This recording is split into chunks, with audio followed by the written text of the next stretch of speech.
Hello there, it's me. Why did the camera flicker? Wait. Oh, maybe it was heat. Maybe it was the bot. What heat overlay are we even running? They've been running heat. What is... Life is yours. How's it going? Look at our icons, look so good together. Like a match made in heaven. Like a purple match. Am I reverbing?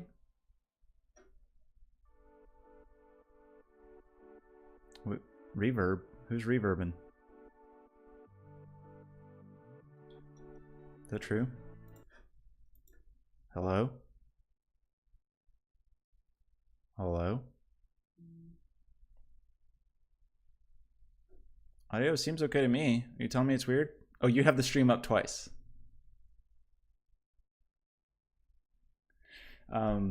Does it seem okay? Let me talk. I'm talking. Hello, it's me. Hello, welcome. It's me. I'm talking. Hello, welcome. It's me. I'm talking. Hello, welcome. It's me. I'm talking. Well, I mean, that time there was reverb because I played it on stream twice. Okay, it's good. It's all good. Okay, good. Thank you. Thank you. Thank you. Thank you for telling me something that was wrong. Something was wrong, and then telling me it wasn't wrong, which is almost the same as fixing it. It's basically like you fixed my stream. Appreciate that. I'm distracted already. Cool. Should I put some reverb effects on my audio? Really lean into it. Stadium seating for the stream. So, can I do that? Does I don't even know actually. Does whatever this program is called, filters on the audio? Is there a cool reverb effect? Can I sound like God? No. Well, no, you can use any VST plugin that you want. So do I have any cool VST plugins installed here? Oh, I don't have much audio stuff installed on this computer. Although what's weird is I can, yeah, Helm. Helm is like, so can I play a synthesizer through the stream? That doesn't seem like that'll work. That doesn't seem happy.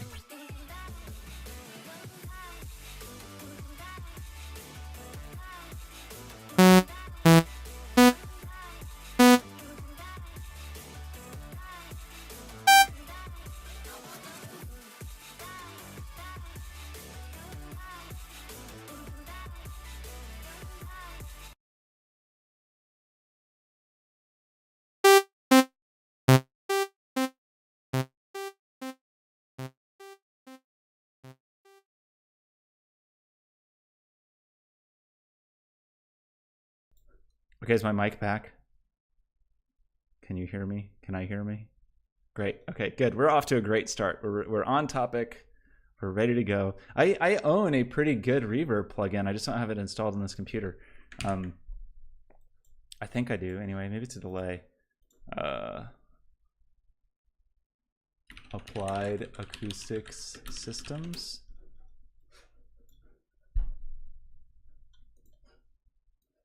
I think I own...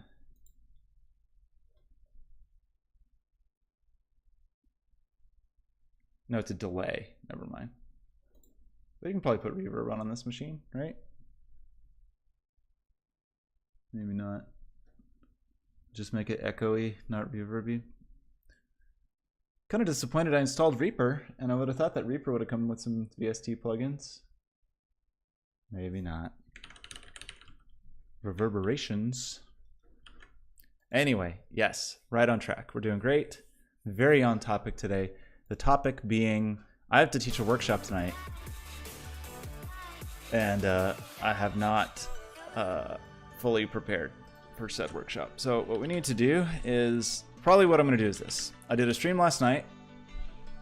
I know, you know how I love to start streams, very on topic. And you are the master, life is yours, of bringing me off topic. Is there a new version of this? Because there's a bug with Markdown actually that I found yesterday.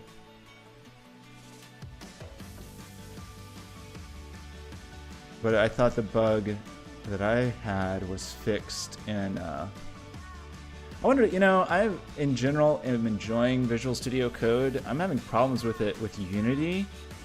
and like adding new classes. And when I use it with Unity now, and when I add a new class, Visual Studio's like, I don't know what that is. Never heard of it. And then I have to kind of manually refresh the project, which is pretty annoying. But I think that's technically not a problem with Visual Studio Code so much as a problem with the OmniSharp plugin that it uses for C#. Preview features, extension authoring. Okay, I don't really see any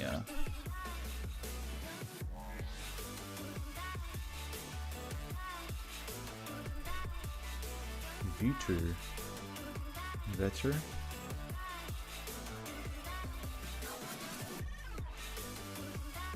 Node remote debug. Oh, that's kind of cool.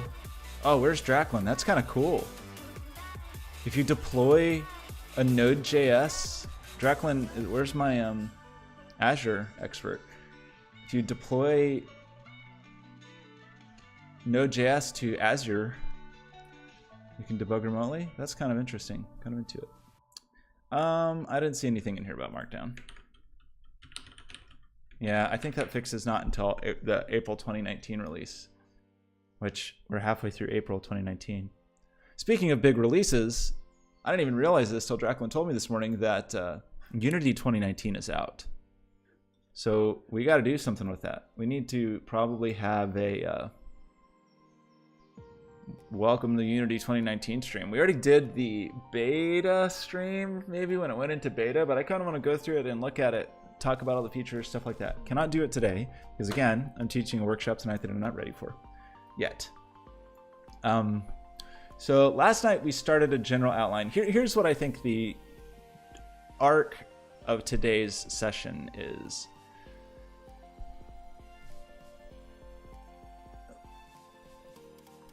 Wait, no more need to manually install the shader graph and lightweight render pipeline? Probably you will need to, because those will still be packages. So they won't be preview packages, but they will still be packages. However, when you create a new Unity project from Unity Hub, it asks you if you want to use a template, because there are templates now.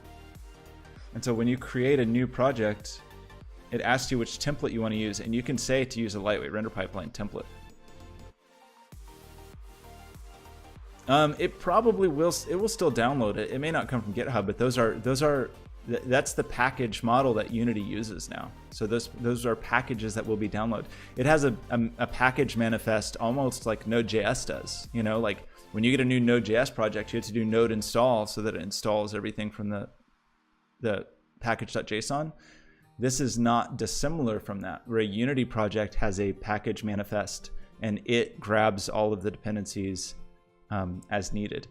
Now, all of these things are marked preview here because I'm in 2018, but supposedly in 2019, these things are out of preview. Anyway, if you install this template, you already have the lightweight render pipeline. You would just have to manually install the shader graph. Unless maybe they made that easier to... I mean, it was already pretty easy, right? You just had to go to the packages window and install them. But this will have you set up for that already. And then I don't know if these templates have the shader graph or not, actually. But there's add asset pack. Oh, look right here. You can add packages here. So these must be non. Oh, that's interesting. Oh wait, no, these are assets, not packages. Man, that's confusing. These are assets. These are asset packages, but not assets. Wait, they are assets. They're not packages. Woof. So confusing. You had to do all kinds of stuff. Well, maybe you jumped through unnecessary hoops, or maybe you tried it early. Now, the visual effects graph maybe was only available from GitHub, but I believe the shader graph has been available for a while through the packages window. For some months at least. I'm pretty sure it wasn't easy. Well, the GitHub instructions might have been out of date. Yeah. So because when they release those packages and they're not like in their package installer window or whatever, you have to manually get them. But now they have a section in that window where you can see preview packages and stuff. So I'm not quite sure the cadence that they do that stuff. It's all pretty new.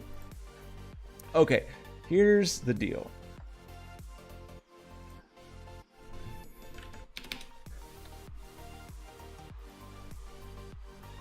we're gonna kind of have talk about what is invisible technology.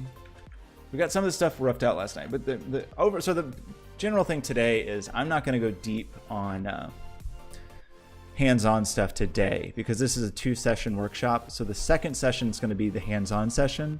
Today is going to be talking about like what I think about invisible technology, what it means, talking about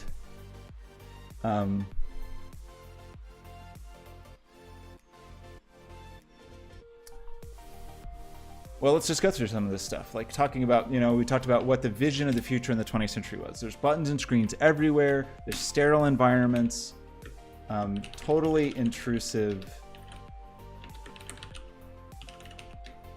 devices. Like the devices are just everywhere. They're fixtures in the world, even if they don't integrate well in the world. Wireless what? Is that this is now the view of the future from the 20th century wasn't very wireless, I feel like.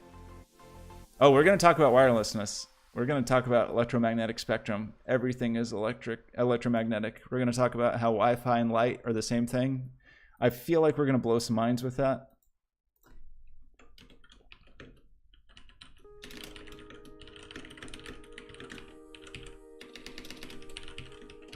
I feel like people don't intuitively understand that. You, as an electrician, of course, understand everything about electricity and electromagnetism. But I think not even just these art students, just people in America in general, I feel like don't intuitively understand that light and Wi-Fi are the same thing, and that your microwave is also the same thing. Like people just I don't think people quite get it.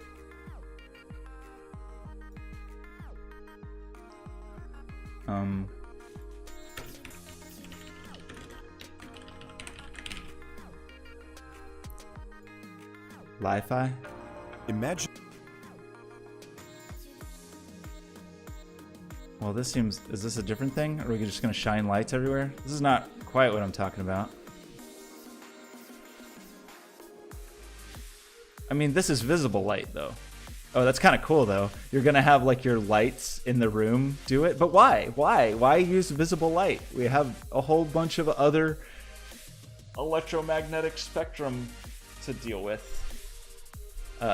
Why? Or they're just blinking, so it's not even really... Is that it? Like, they're just blinking your lights? I don't know. I don't know about that. Maybe. Internet through light? Yeah, but I mean, it's essentially, that's how fiber works, right? Fiber's just blinky lights, blinking a digital signal. So if they're gonna like blink your lights in your room, that seems a little weird. It seems like very easy to interfere with or interrupt. I mean, that's how like 40 years ago, your remote control talked to your TV was light. It was just infrared light. But at least it wasn't in the visible spectrum. Is it really cool? I mean, it's funny. It's kind of interesting, but it's to have your light fixture spewing data all the time. Maybe. What are you sending me? You're doing such a good job of distracting me already. Not that easy, but... Meet the new Li-Fi internet. A TED Talk from 4 years ago. I hate TED Talks. They're very self-important, and it's like, well, I heard a TED Talk, and this TED Talk said whatever. I don't know. I'm not convinced by Li-Fi. I mean, I get it. I definitely get it. It's how TV remote controls have worked for 40 years, right?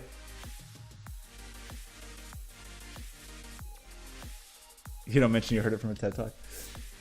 My TV remote control in whatever, like however old IR remote controls was sending data over light, via light to a television decades ago. It's not.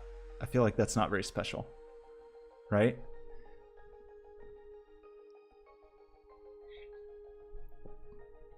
Okay, so sound is cool too. Yeah, that sound is like the one thing that isn't electromagnetic. Maybe we should put that in. Like like, I mean, just in the realm of when you think of ways to send data across the space or send information across the space, like sound, you're just, that's like physical vibration. A pain to the ears of animals. It can be. I mean, you got to think about that with light too, though, right? Like we spew infrared and ultraviolet light all over the place. And there are other organisms that see a different range of the electromagnetic spectrum than us, that like UV and IR, the shallow parts of that might be in their visual range, right? Seems possible. I don't actually know of a specific organism like that. There was the thing,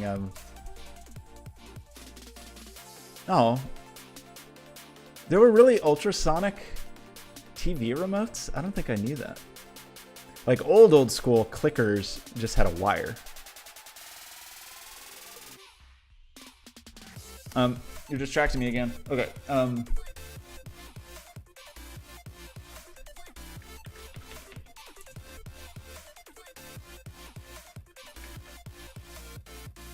We'll leave this in just as a talking point. I'm going to also say sensors and conductors, because there are ways that we're going to talk about inputting information that isn't strictly a sensor. Like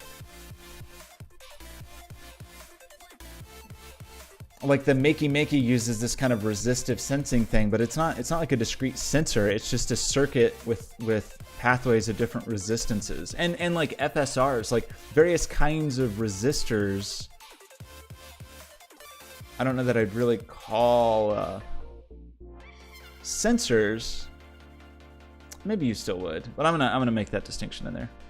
Lily, how's it going? I am not making anything today. Live Visuals is distracting me. I'm giving a workshop tonight on invisible technology. And so it's a two-part workshop, one tonight and one next week. And it's just talking about, it's for art students at PNCA, and generally ways that they can integrate technology into their artwork in a way that isn't obtrusive or like overtly apparent. And so like the general idea is crafted materials are central. Technology recedes to the background rather than intruding, and creates magical experiences. And then we're going to talk about 20th century future. Buttons and screens are everywhere. Sterile environments, totally intrusive devices, which kind of sucked. Late 20th century reality was intrusive plastic rectangles.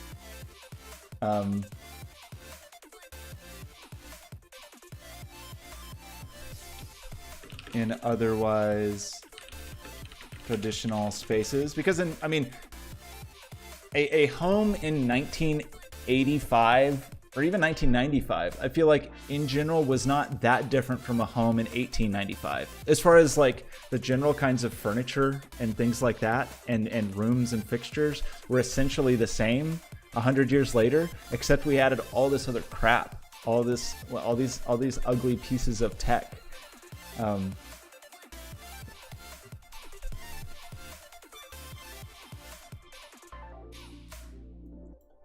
Oops. So we need to say intrusive plastic rectangles and tech. And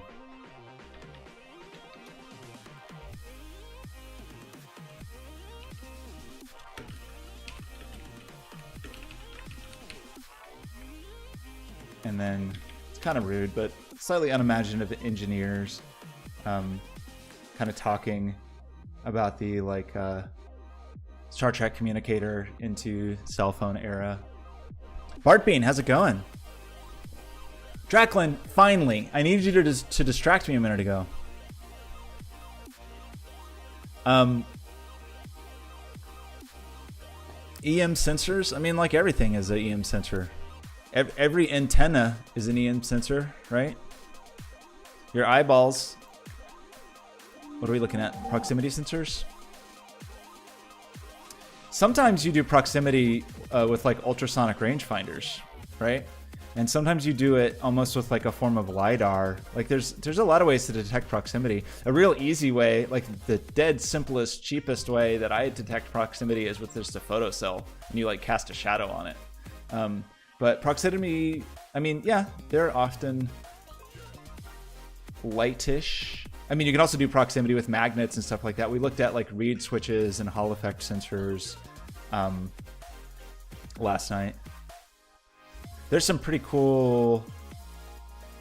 SparkFun has some pretty cool LiDAR-ish ones, like bouncing lasers off the stuff. GPS is you talking to satellites, right? I mean, GPS is... Well, it's okay. In practice, what we call GPS is not just GPS. Like when I'm talking about like the GPS on my phone, right? It's partially a radio talking to satellites, I think that's correct. It's partially looking at a Wi-Fi database. It's partially like using a compass, like a magnetic sensor. It's partially using barometric pressure. Like what we call GPS as far as a phone is really like a suite of sensors and radios, right? Bart, Harry Potter marathon. Good idea. There's lots of good invisible technology. I mean, I don't know if there's extended editions of Harry Potter, but the 7th book was split into 2 movies. So it's like that book is 4 hours-ish.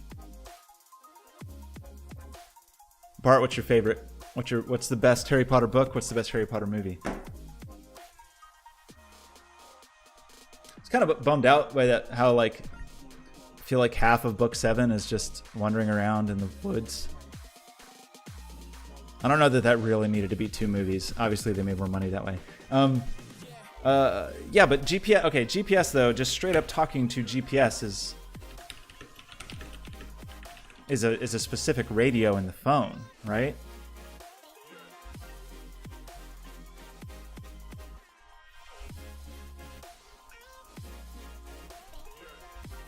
Am I mistaken on that?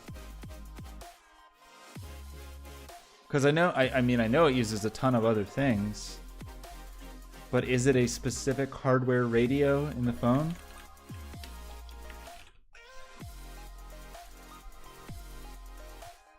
I just don't know what the wavelength is. Yeah, receiver in your phone, yeah. So you're talking to the satellites directly. You're talking to Wi-Fi access points around you. You're getting the barometric pressure and the compass direction and all those things. And all those things work in concert to figure out where you are. Internet over satellite? I wonder. The GPS data transmitted it. That's not the only thing. Like when you open Google Maps on your phone and you look at your location, it's not just using the satellite data. It's using like 10 other data points.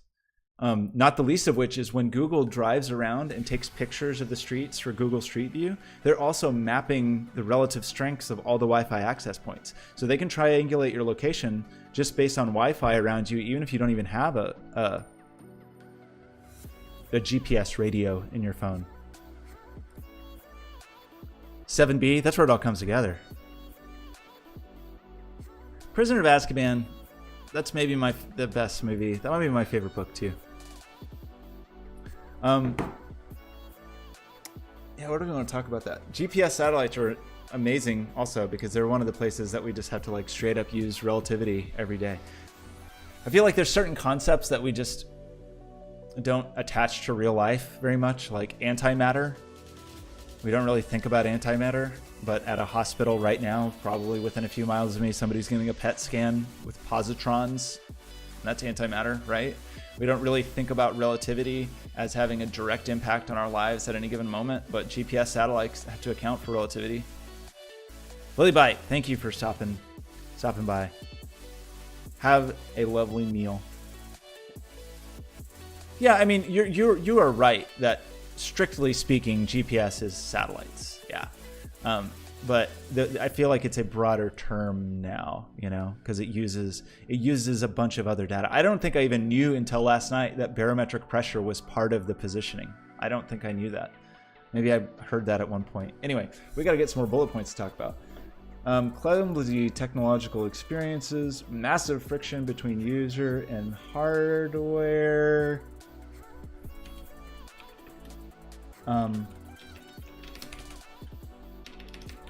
Still intrusive, often somewhat regressive. Like in some ways, I think some of these interactions have gotten worse. Touching glass sucks. The keyboard on my MacBook Pro sucks. Okay, how humans live. We like warm, tactile.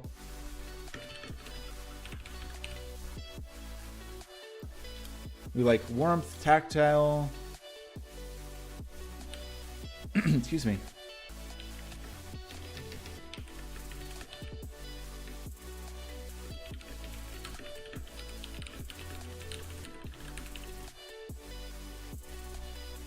That's not how you spell that.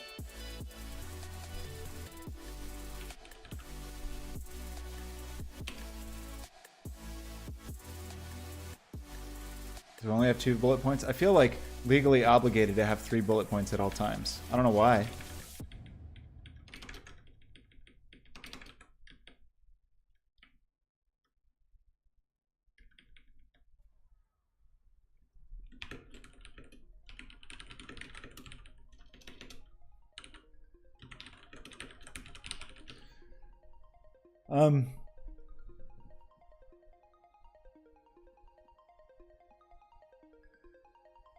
Yeah, I don't know that there's a straight up altimeter in the phone. I was trying to look and figure out like every sensor in an iPhone I was curious about.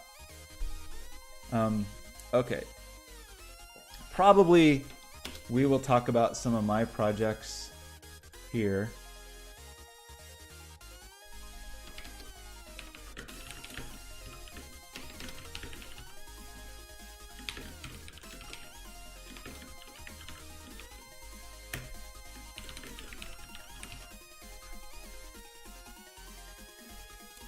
Whoa, get barometric pressure with a microphone. I don't think so. That's an interesting question. In my mind, I don't think so, because I think of a microphone almost like an accelerometer, where you can't really like get discrete state from it. You only get like movement, you know? Like an accelerometer is only useful if you know it's moving. And I feel like a speaker or / microphone is like a thing that has to be moving to be useful. I don't know if you could just know if there was a little bit of pressure. I don't think so, because I think it's the movement that distorts the electromagnetic field that you turn into the signal that you read. That could be interesting though. I would be curious to know if that's a possible thing. Barometer gets you altitude? But my barometric pressure changes all the time based on the weather, right? Altimeter gets you altitude. Maybe that works in concert with barometer. Atmospheric pressure, but like atmospheric pressure can change based on the weather, right? Yeah, some kind of enclosed membrane. But even if it was enclosed, it would just like push the magnet through the speaker coil to a fixed point, and then it would just stay there. And so there's no information coming in, because the information that you care about with a speaker is the movement, right? Like maybe you could like measure that going down. It seems like it'd be very slow and hard to read. I built a microphone once out of a, you get a change, but those changes are tiny even as it is. Like the voltages are tiny just from moving a magnet through a copper coil. And if that was done really slowly over time, like maybe you could measure your change in altitude like as you transitioned, but I don't know otherwise how you could. I don't know. It's an interesting question, but I feel like that thing's got to move and move relatively rapidly to be useful. But I might be wrong. I built a speaker one time that was just like a cup or a microphone or a speaker, because they're the same thing actually. microphone slash speaker that was just like a cup with like a piece of rubber glove over it with a little coil and I think the coil was suspended and then the magnet was on the rubber glove and it would go up and down if you talked at it. It did not work well at all. It was a bad microphone. Okay, let's throw in some links. I also am probably just misremembering a lot of these things because it's been some years.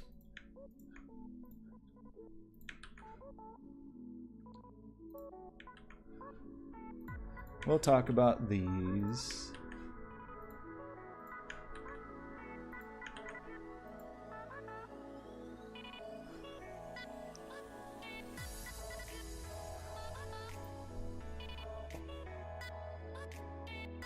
Okay, where did we make it?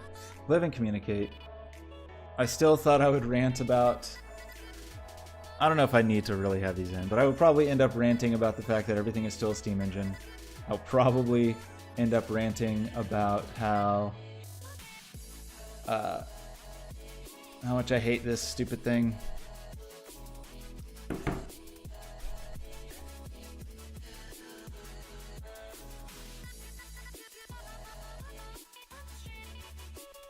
We'll just ditch those for now.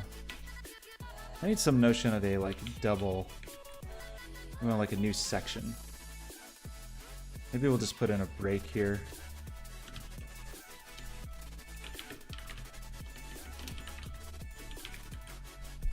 Probably take a break after an hour. This is probably enough. By the time people actually get in and get settled, and we talk and we look and I argue about things, probably that will be most of the first hour. And we might take a short break. Then we will talk about the anatomy of an interaction, which I think I've boiled down to like you have some kind of input. We'll talk about those as sensors and conductors. Some kind of brain where the processing happens, and we'll talk about microcontrollers and CPUs and systems on a chip and whatever. We'll talk about Arduinos and Raspberry Pis. We'll also talk about distributed processing. I mean, in terms of just like distributing a problem out to the cloud or whatever. We'll talk about output in terms of indicators and actuators. We'll talk about, maybe we'll talk about this with after the brains. So probably what we'll do is we'll say overview of simple sensors. Think of human senses, but multiplied.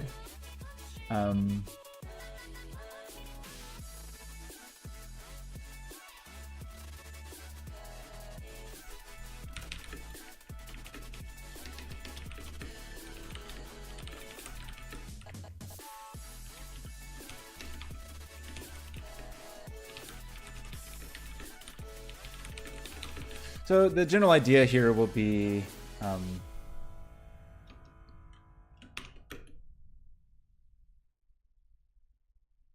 we'll go shopping at SparkFun, maybe.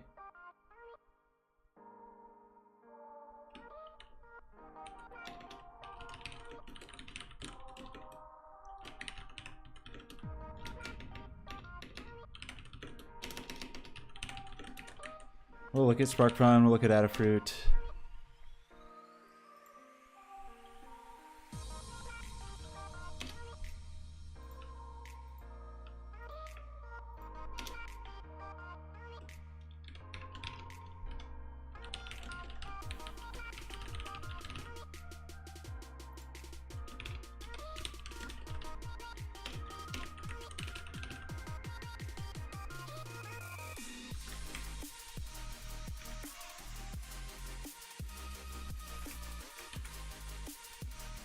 Adafruit capitalized.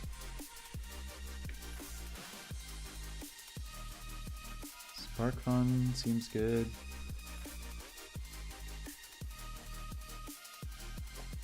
Adafruit seems good. Cool.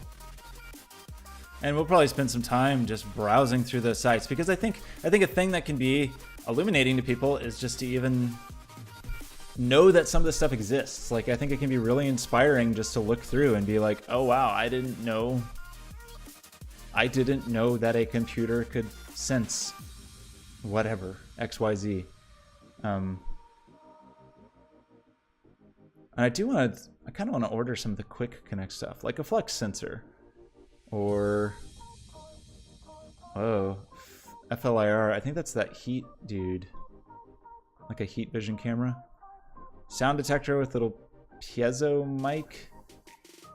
IMU is like an integrated motion dude, so that probably has an accelerometer and a gyroscope, I would guess. Is that true? False.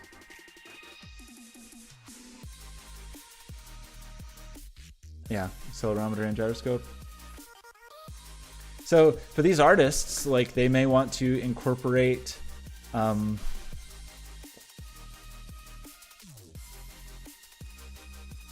touch or movement or flexibility into their sculptures or prints or whatever. Yeah, we should talk about that too.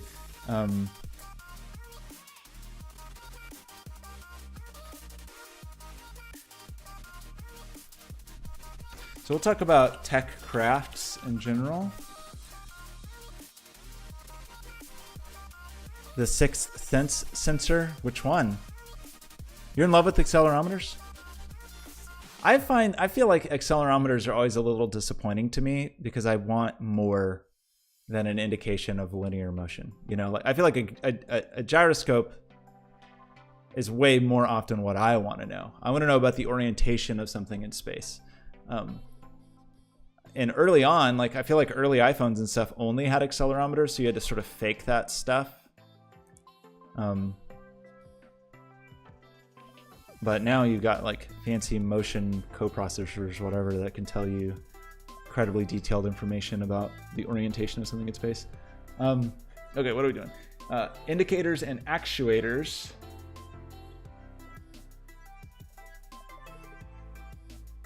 We'll add these a little later. We'll just talk about these things, and we'll just go look at SparkFun.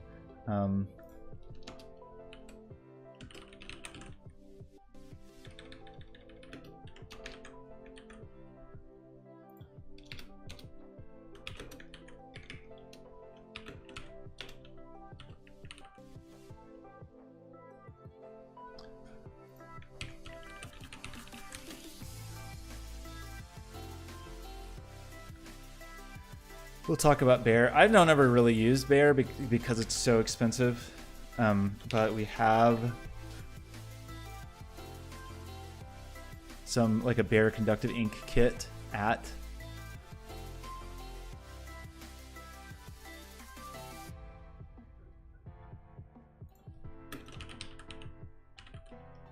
PNCA. Okay. Okay, so we have anatomy of an interaction, which I feel pretty comfortable with, and we'll just talk about what those pieces are. We'll talk about overview of simple sensors, easy enough. Indicators and actuators. To move.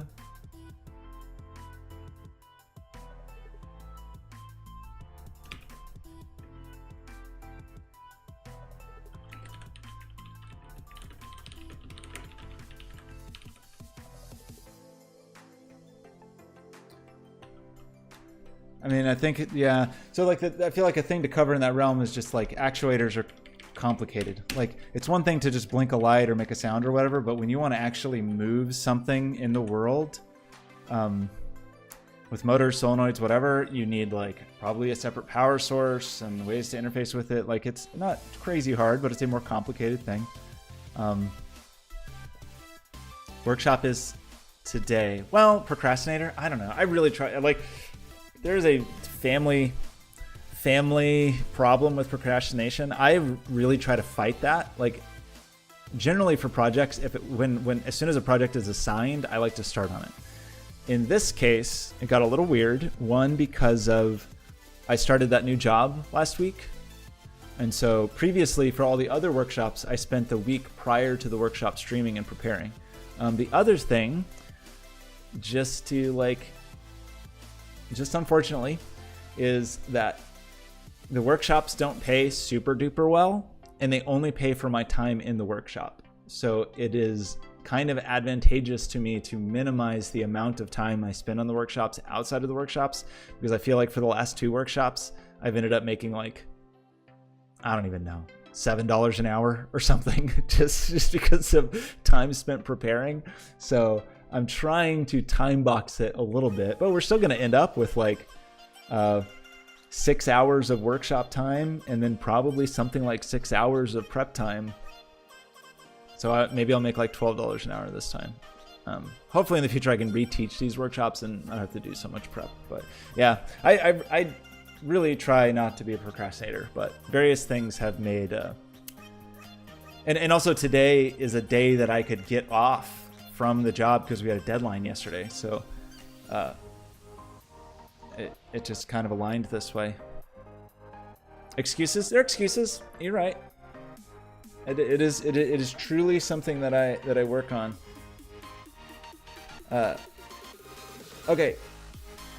Brains of the operation. Microcontrollers and tiny computers, web services and communication.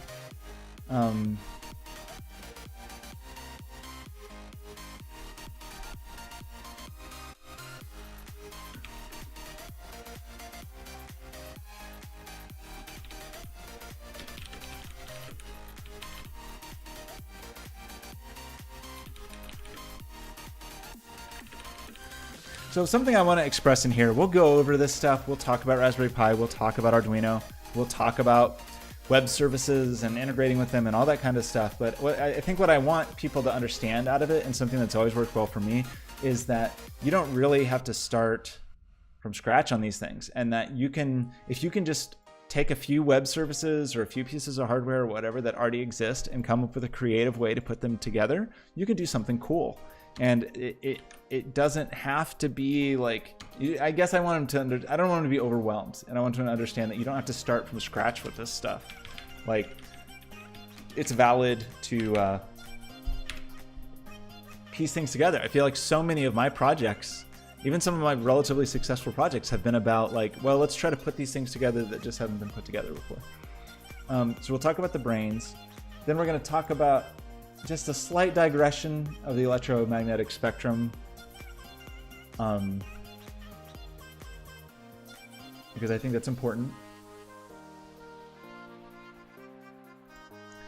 We'll talk about tech crafts.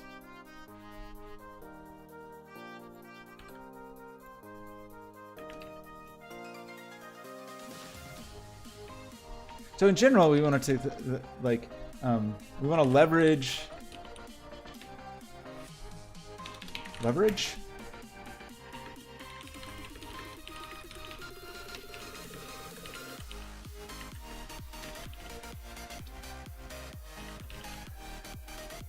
Because one of the things I like about this approach is you can say like, well, I'm going to take like some very traditional approach to sculpture or painting or printmaking or whatever, and then introduce these new elements by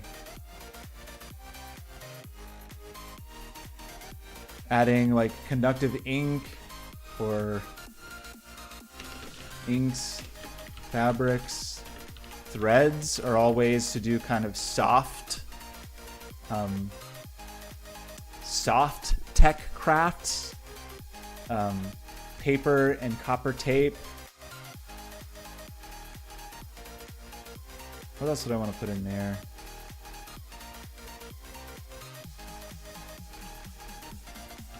And metals. I mean, are ways to add it to more like rigid or hard kinds of craft, or like, you know, metalworking or sculpture where the thing is just made of it. Like I think one of the things I want to express here is like the idea that you don't need all new stuff. Like if they are already working in their own printmaking, maybe they just incorporate some conductive ink or something like that. Like I think that's a cool thing. If you've all not seen this Bear stuff, it's pretty cool. It's just costly. You can make your own conductive inks for cheaper, but I think it ends up a little chunky and maybe not quite as nice. But like they have tons of cool stuff where they paint these elements with conductive ink that costs a bunch. Like how much is 1 liter of this stuff? $325 for 1 liter of this paint. Not something I'd want to spend for my personal budget. Even the little jars are expensive. I think we have this thing. I think we have this little dude, this little Bear conductive board at the place.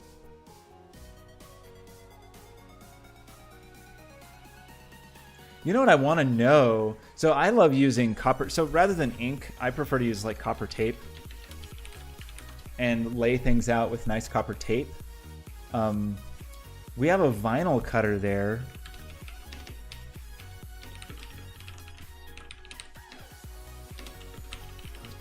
But I wonder if you could cut like real copper. Copper fabric traces. Tinfoil circuits for the makey, yeah. So I think there's some ways that we could look into to potentially use the vinyl cutter to cut some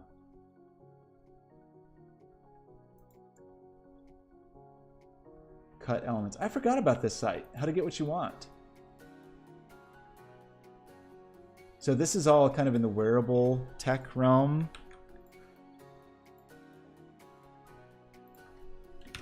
So we'll have like a hardware resources section.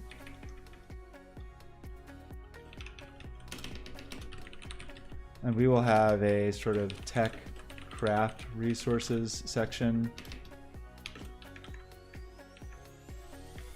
But that's a cool one. How to get what you want is a cool one. I haven't looked at this in a while. I wonder if they're still updating this or if these are all the same older. I'm seeing dates anywhere. They do cool stuff. I believe this is 2 women from MIT. I might be totally wrong about that. Kobakant. Am I making that up? I might be like totally not correct.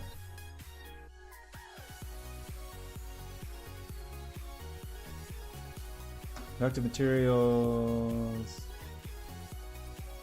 Oh yeah, thermochromic ink is cool.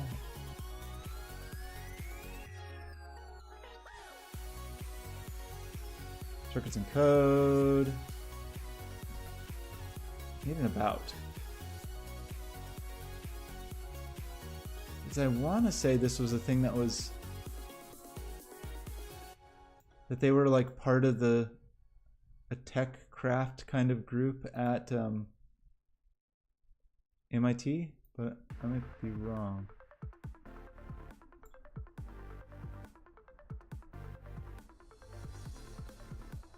Yeah, media arts and scientists from the MIT Media Lab. So at least Hannah Perner Wilson, media creation.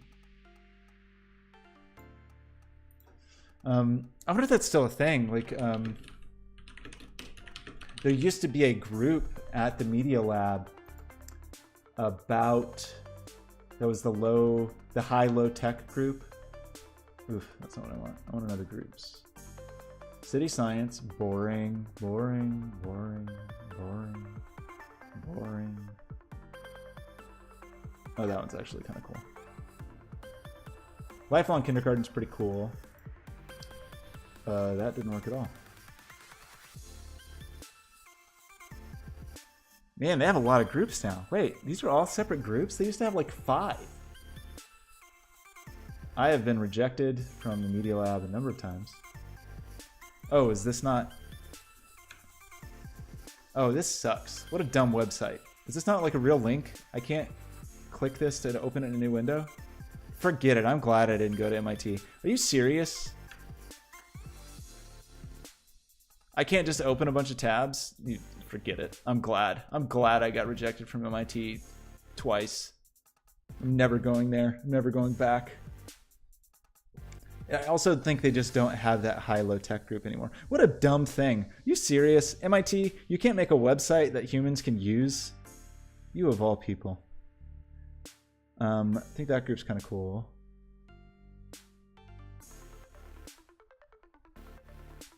Many of these I've never heard of. I don't know. I mean, I feel like last time I applied a few years ago, there truly were 10 or less groups.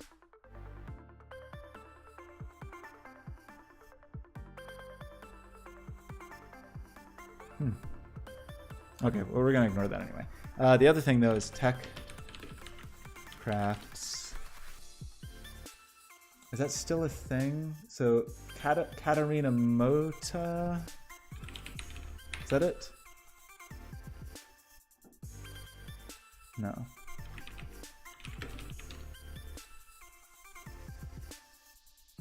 The Open Building Institute, Everywhere Tech.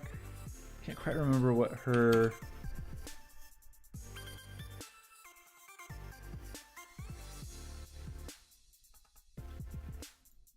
So she looks like she's kind of in architectural realm now. Who is Everywhere Tech?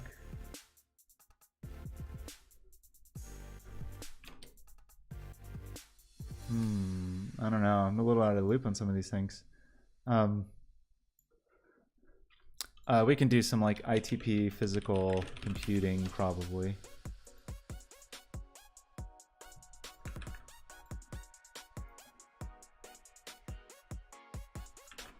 Oh, what was that thing called? I forgot.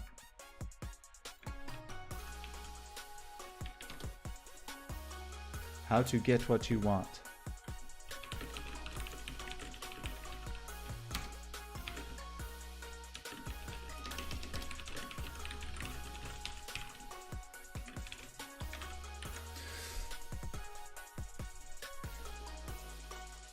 What's going on over here?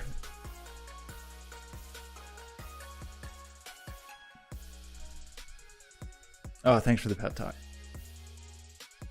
Oh man, you killed Drakbot is dead because I didn't stream for a week? I streamed yesterday and today. I'm back. We're all back.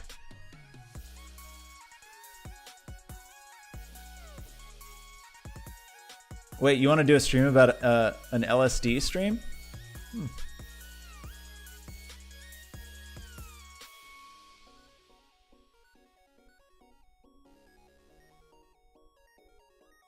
Hope is going to get upset with me.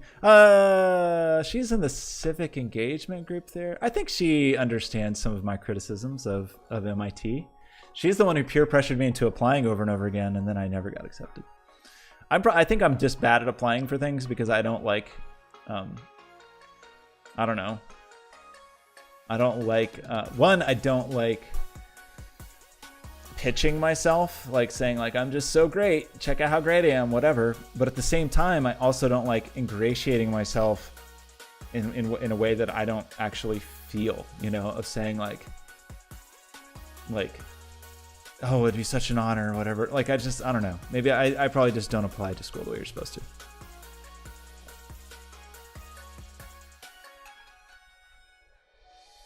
Hackaday resources, sure. That's good. That's often very techy, but they definitely have some like physical computing-ish kind of things. Like I'm a little more interested in, but this is good. We'll throw this in. I'm a little more interested in something like specifically tech crafts, and I'm just out of date on my.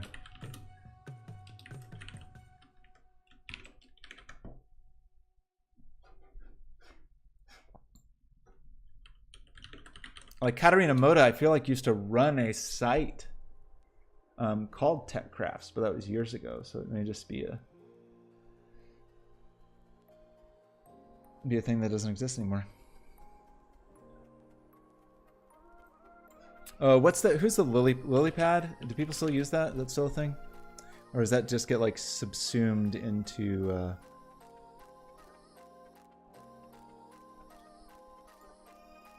That just exists in the Arduino world.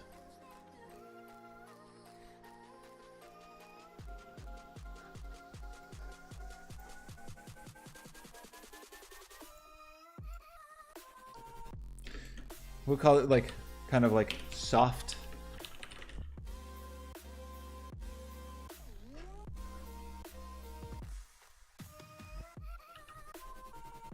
And then maybe I'll put conductive inks and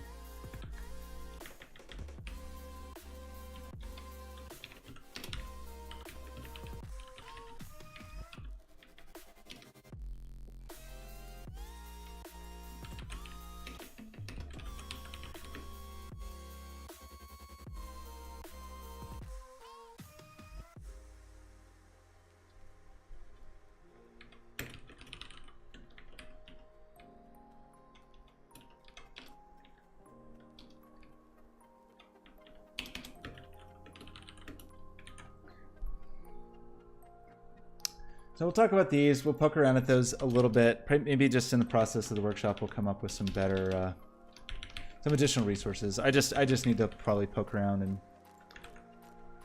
get a refresher.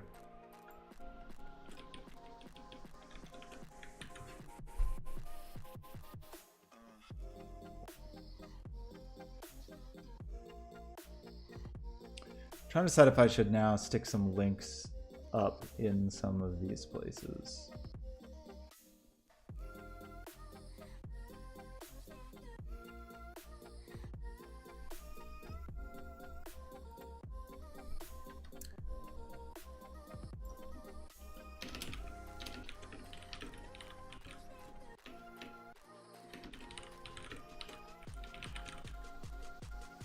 I think for this we'll just have like if this and that we'll play with a little bit, and glitch.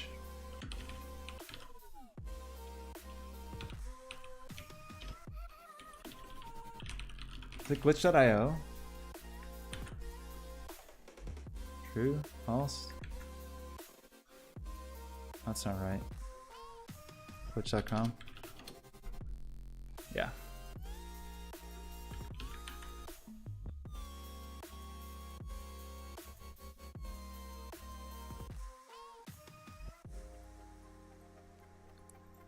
Maybe in here we'll put Raspberry Pi and Arduino.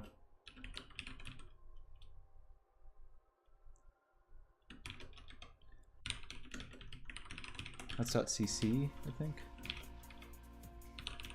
Is this co-UK? Who knows? Who knows? Nope, org. Org. Seed Studio? Do I know what that is?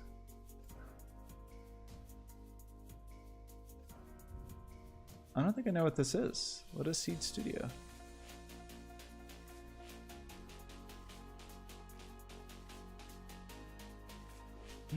A typo. On 111? What did I do? Raspberry. Thank you. Thank you.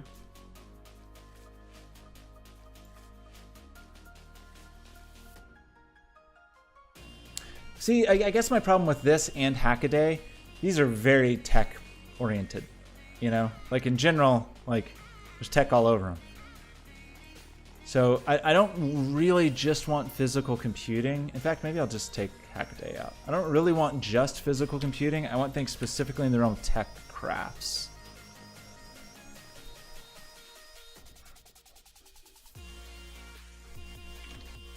I'm bad at hitting the delete key.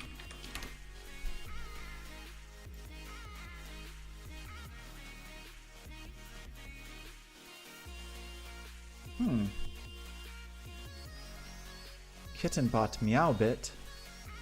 Internet IoT enabler. I don't think I've heard of this.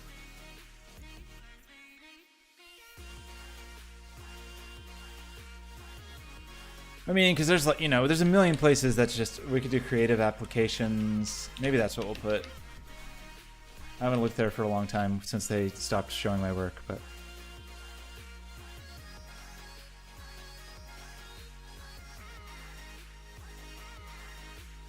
I don't know what they do anymore. Look at this stuff. What are we even talking about? Algorithmic chair. Pretty cool though. If that's what that actually was. Well, I love this just because it has a patch bay. Teachable parasite for your smart system. Great. I don't know. We may poke around on some of these, but in general, I want to be a little more in the realm of craft and not tech. Very much is that's what like that that's what the high low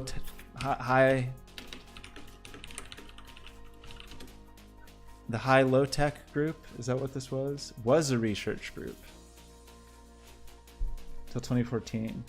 Like this group I think was very good, and I think they had useful tutorials, and I think like this is I think the right realm. Maybe we'll just link to this.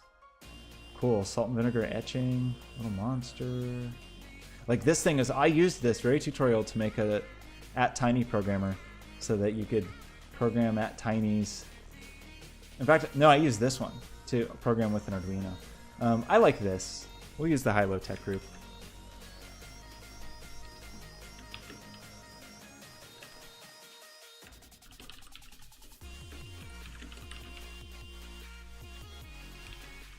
It's a bummer that that's kind of gone. I mean, not kind of gone, it's gone. But I don't know like who carries the torch, you know? I don't know if like if there's some like specific organization that's like this is now we are the people focused on tech craft, like craft, not just the tech. The craft is important. He's on lunch. Draclin says I have to call a 1,000 number to pay him. No, the Azure thing, I was actually just going to comment. There's a new, I just noticed in Visual Studio Code now, they have a Node.js Azure debugger. And I'm pretty sure you're going to say don't use Azure under any circumstances, but I was just going to ask what you thought about deploying Node.js on Azure.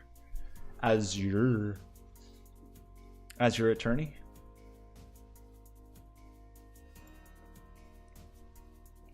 Okay, what did we do here? We did like an hour. Here's what I feel like. I feel like we're in pretty good shape for today's workshop. If we had one more thing.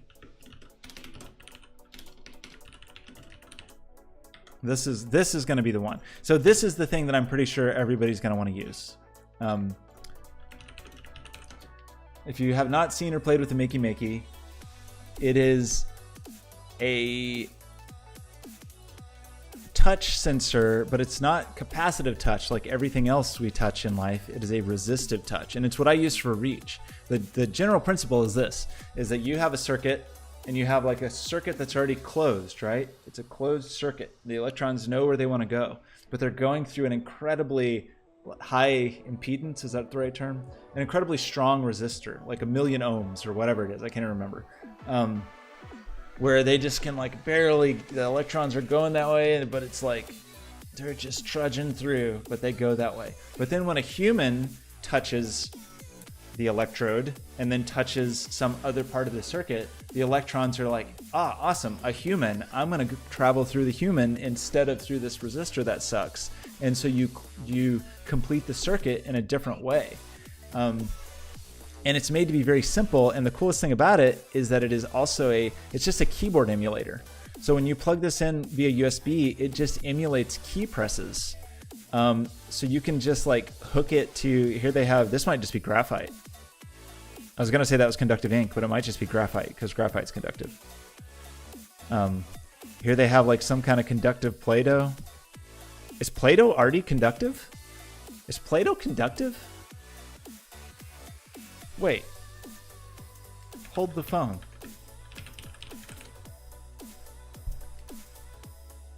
Okay, you have to make conductive Play-Doh. I was about to be baffled if Play-Doh was just inherently conductive. Gross. But I guess it is. If it's wet, it's probably wet enough. I bet it is. Just like Play-Doh's probably conductive because it's moist, right?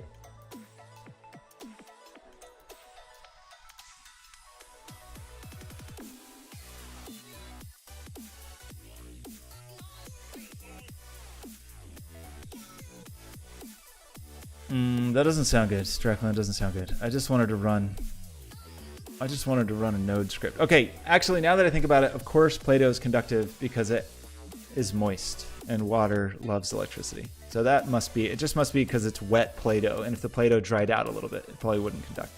So it's not like there's some special conductor in there. I think it's just water. Bananas work, but the thing is you have to touch two things, right? That's the key here.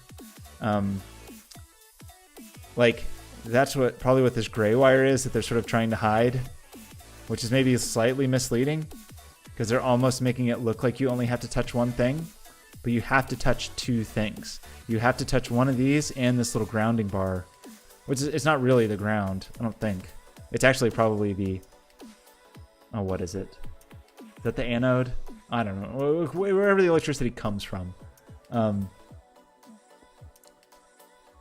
So one of these is probably like the ground fruit, Or maybe it's off screen. I like this tilt sensor, foil and pennies. That's pretty good. The ball in there.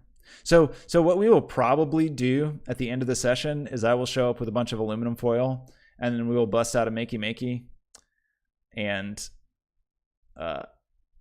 it will be fun. Because I think people are really drawn to this. You don't have to write any code. You don't have to know anything about setting up hardware, but you can make weird stuff happen. We unfortunately only have a few of them. I wish I had one for everybody in the class. But we will just plug it in, and then we will write maybe some very simple software to make noises. Maybe that's what we'll do on this afternoon stream, is just do some quick demos to use the makey to do stuff. Because then we can just run aluminum foil all over the place, and it's cheap and easy. And then everybody can touch it, or we can touch hands or whatever. And then that will be the sensor, and that's easy. What would we want the actuator to be? I mean, software that just makes noise is easy enough.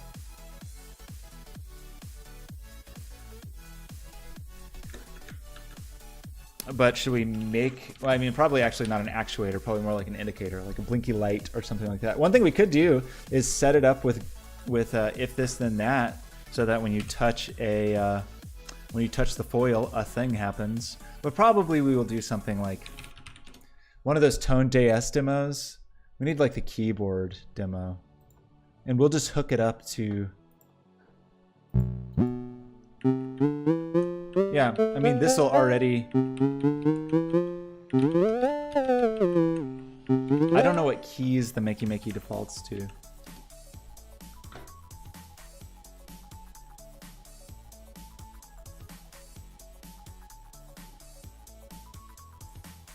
The remap page. Oh, a makey go. I didn't know that was a thing. How much does makey go?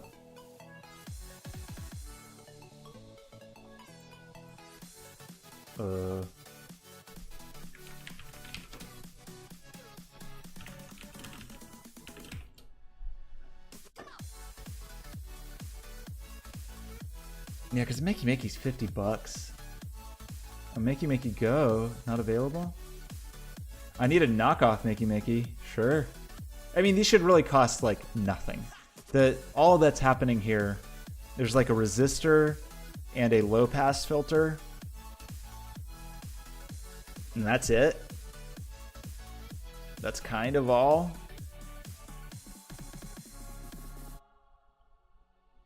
But it's a costly thing. It seems like $50 is a lot to pay for a couple resistors. But, you know, they gotta get theirs. $20 for makey go, but can't get it from Amazon. That's too bad. I would like a cheap makey go that I could get. I mean, that to me, this should be $10. Seems kind of unreasonable to me that this costs that much.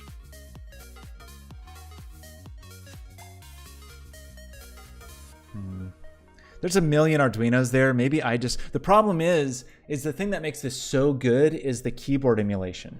The idea that you just plug in a thing and it acts like the keyboard so you don't have to have any code, I feel like is the thing that really makes this. What's coming soon? Makey with a banana on it.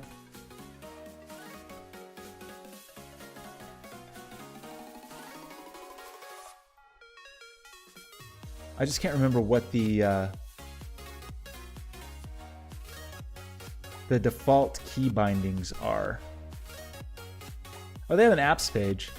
Do these run in the browser? That would really make my life easier.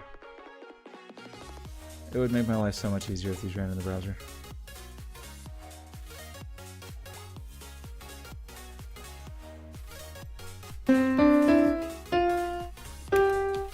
How do I play this one?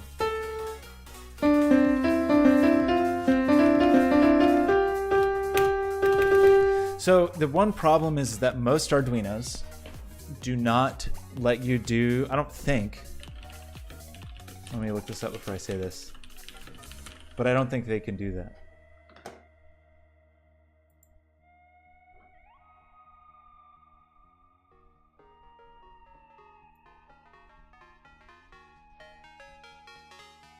Oh, wait, maybe you can do it.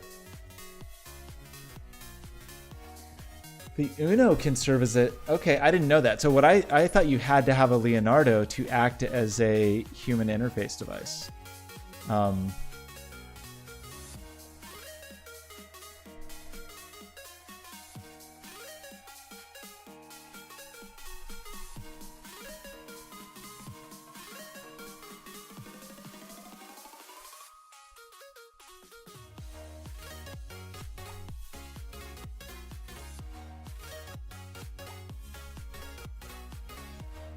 Weird.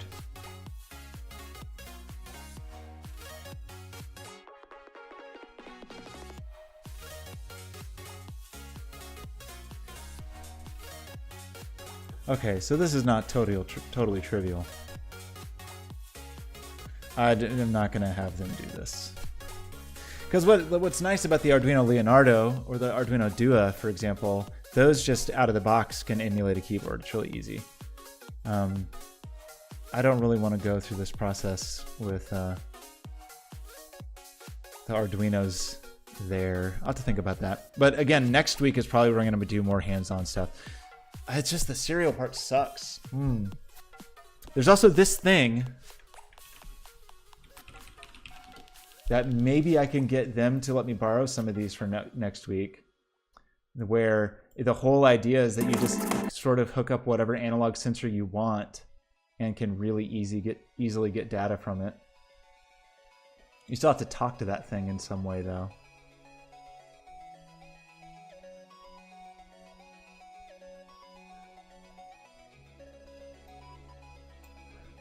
Because I'd want it to like show up as a web service or something. We could do it with a Node MCU where it just showed up as a little web service. What if they have any Node MCUs? I only have one. But that could be a thing. I mean, it's just tough because, like,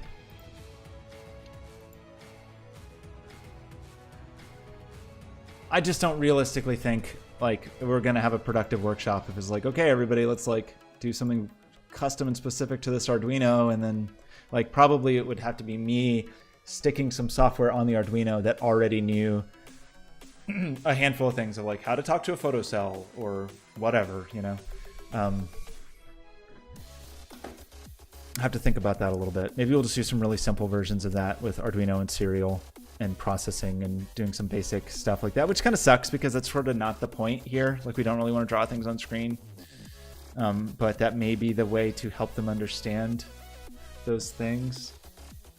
Or maybe we just say it's about sound, because sound is a thing that is pretty doable. Still need some serial. You need... I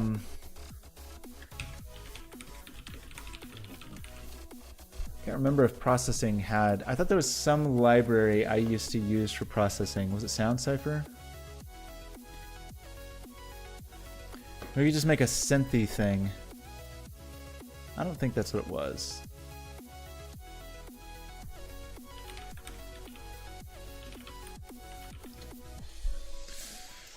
So rare that I even think about processing now and not just P5. Minim is what I used to use.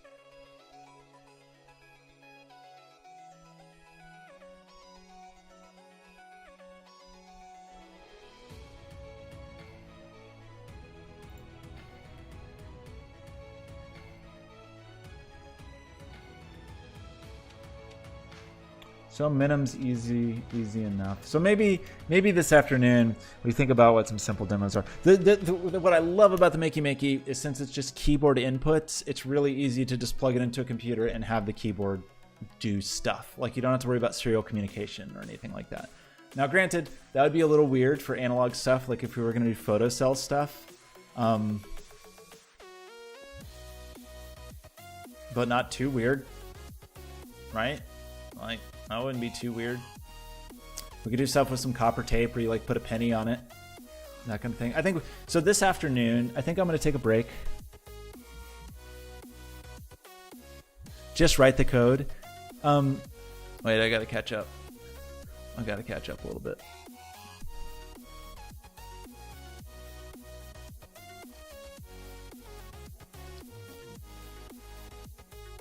walk into this workshop going from nothing to having an interactive physical thing. Not in this workshop, but so that's the thing, right? Is like there's been discussion in the department about what people should get out of these workshops.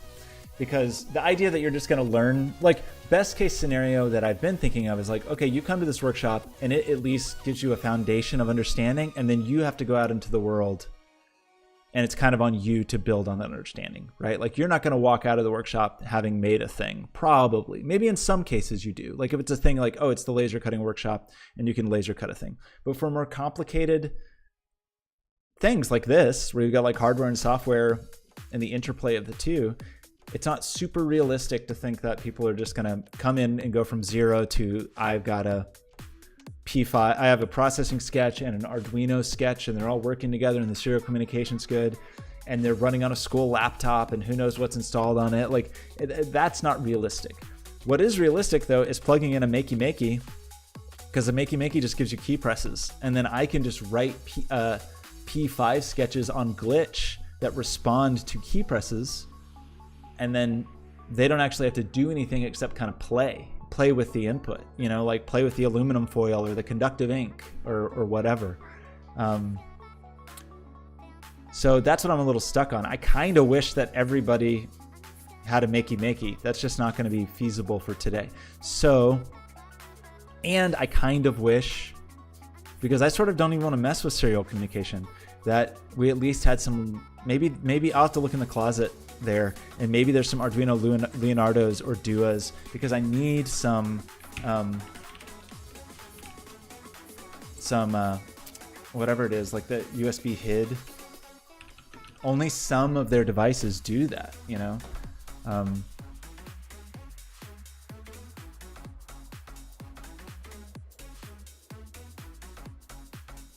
How do I know which ones? Yeah, a Dua can do it, a Zero can do it. Is that all?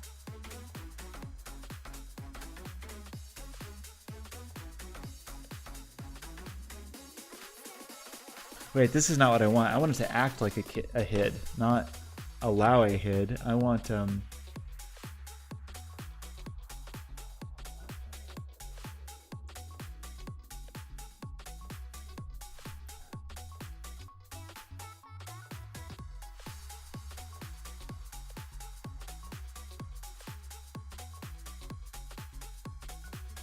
yeah, like keyboard right, all this stuff. So the Pro Micro, so maybe they do. They've got some Spark, some stuff in there. So maybe like an hour before the workshop, I'll go dig around and see.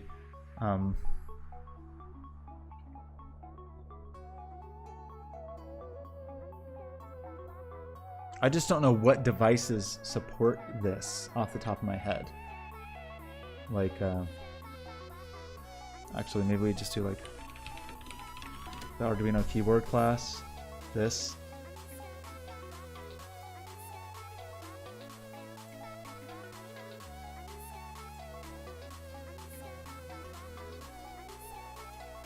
(32U4) or SAMD micro baseboards to send keystrokes.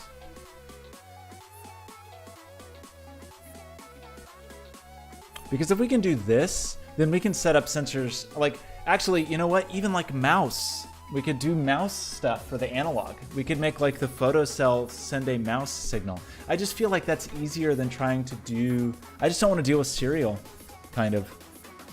But if we can make a thing move the mouse around, or we can make a thing press keys, I feel like that's a cool way to do some simple P5 sketches, right?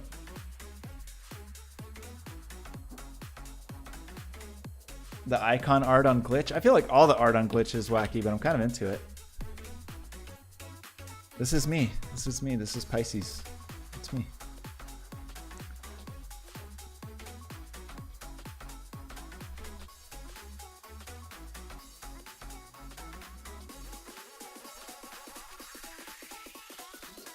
Okay, I feel like this is I can talk about this for 3 hours, I think. Does everyone agree with that? Is that a thing? Is that a thing I can do here?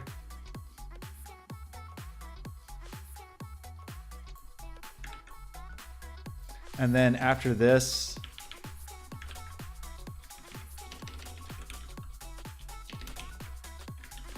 we'll do some demos. And the demos are gonna be probably makey and tinfoil and whatever, and I will just on the fly make some goofy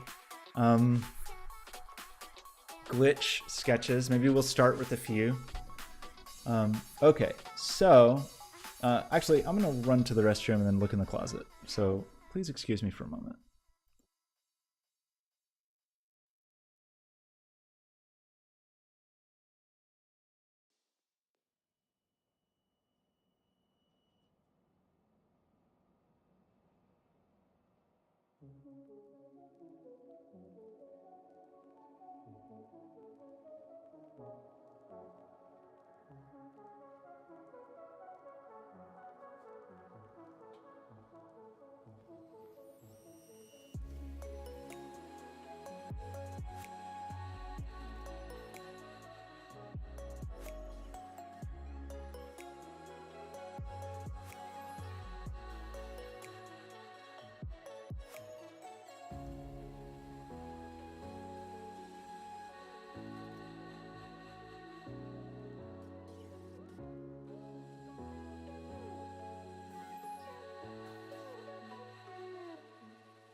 Man, I went to the bathroom and I went in the closet and I come back and no one's watching anymore.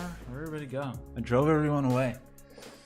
Life is yours, Draclin. How am I gonna get a massive Twitch following? What's the secret? Okay, I just grabbed all my boxes of hardware from the closet and we're just gonna look at them until we find something that seems useful. So this box is a Raspberry Pi Zero plugged into a tiny display. But I don't think we're going to do any Raspberry Pi stuff because the last thing I want to do is have students dealing with Linux. So I'm going to say we will talk about a Raspberry Pi, but we'll also talk about like, hey, I would generally say Raspberry Pi should be a later step in your process and that you can do anything you want to do on a Raspberry Pi on your laptop and then later Pi it up. I have this cute little tiny box of components. Got resistors in here, some buttons in here, some capacitors in here. Some of whatever these are. Looks like little piezos and some RGB LEDs. So I don't know that we'll get into that today. I think what I'm into, here's what I'm into. I'm into all the makey stuff, which it's slightly annoying to like write your own makey code. It's not very hard. The whole problem is noise.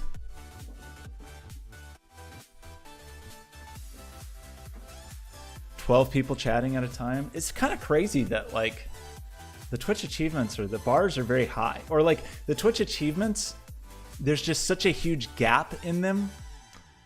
Like going from the achievements that are relatively easy to get to the intense achievements is kind of nuts. Like I'm doing okay in terms of these achievements, but then to have an average of 75 viewers, like my average is 4.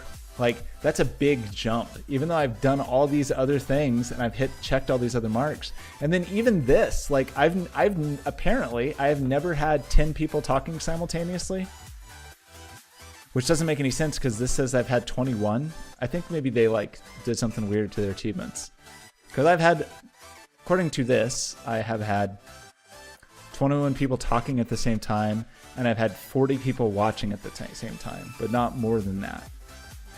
I don't know why in some cases it says I've had 21 people, and in some cases get 20 people chatting at the same time, get 50 people chatting at the same time. I don't understand the distinction between these and why I have 9 in one category and 21 in the other. But man, like it gets, like these are just intense. Look at all these. Not even close. Not even close on many of those. I don't even own a Makey. She got partnered? Oh my gosh. Congratulations. Congratulations. I said congratulations. That was weird.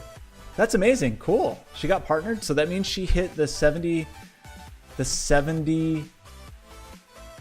viewers? Is that the only thing? I feel like that's the thing I'm just farthest away from. The staff rated. That's cool. That's awesome. I'm glad to hear that. She's definitely good at what she does. She deserves it. Okay, so what are we gonna do? We got jumper cables. Everybody loves jumper cables. I might have some of these. 75 average viewers, which sometimes screws me. Like I feel like when I did the multi-day stream to get ready for Heat, like my average was low because sometimes it was just 0. So you have to average over the last 30 days, you have to average 75 viewers. Okay, this is an Arduino Uno, which is useless to us because it doesn't let us do that emulation. This is an Arduino Duo, and I believe a Duo does do the business. In fact, it has a whole separate USB port for pretending to be a device. So it has the programming port, but then also the native USB port. That's that SAM3X chip that it mentioned in the documentation. So we can use this to pretend to be a keyboard and a mouse, which is cool. So this is, maybe I'll set up a simple example of this using a photocell, like 2 photocells, 1 to control the mouse. Due means 2. It also means that in Italian, like notice how this is the Arduino Uno and this is the Duo.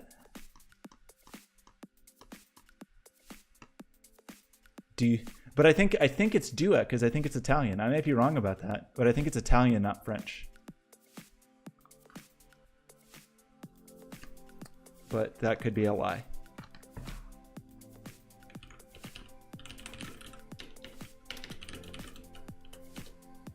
How to pronounce Due in Italian? Due. Due. Due. Due. Due.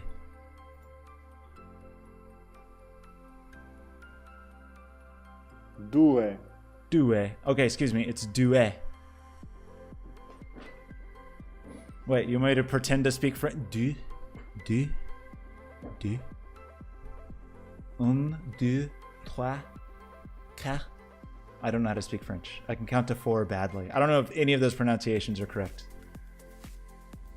Un, deux, trois, quatre. I don't speak French. I used to know how to count to 10 in a lot of languages, but really poorly.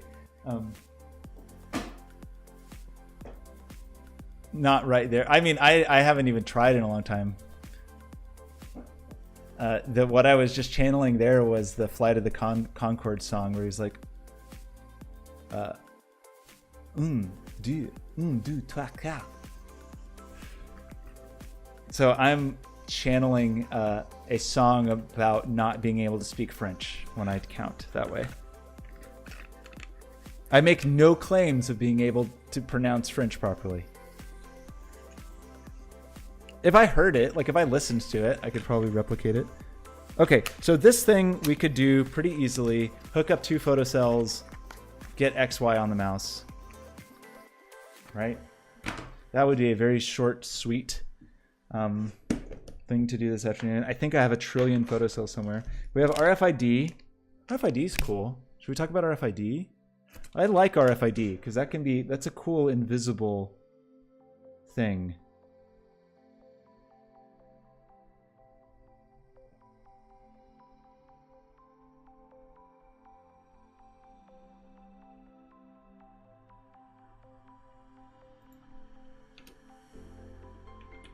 Or maybe it will just come up. I don't know if I need to mention it explicitly. RFID hacking, but you don't have to hack it. You can just buy the... I don't even know. I don't remember what I have. I think I just have little key fobs. Yeah. Just little key fobs and key cards with some cheap thing I got on Amazon, but just a cute little RFID reader. There's a project that the new project I'm doing for the museum is going to use some RFID something. These look like IR receivers, maybe? IR emitters.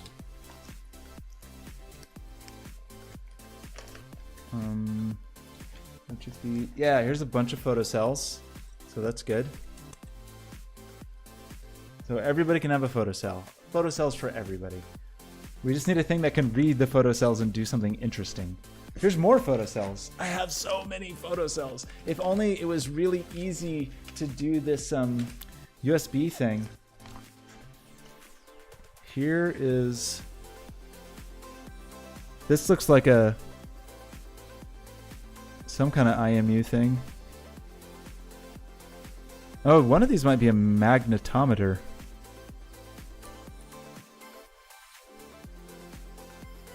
And one of them looks like it's just a motion sensor.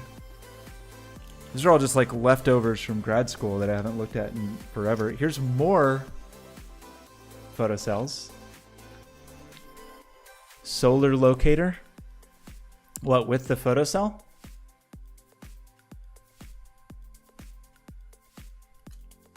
But again, remember, like, this isn't about tech. This is about integrating tech into crafts. And one of the nice things about photocells like this is they like integrate into physical objects well, and then they can be light sensitive. I don't even know what this one is. So I have an altitude sensor, which I've never even opened the package. I think this is just a little multiplexer.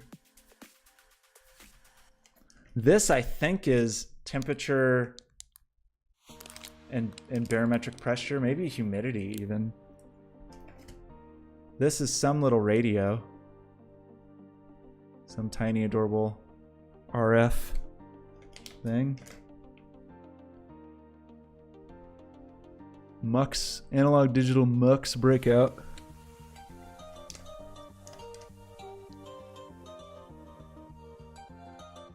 This is some kind of voltage sensor, dude.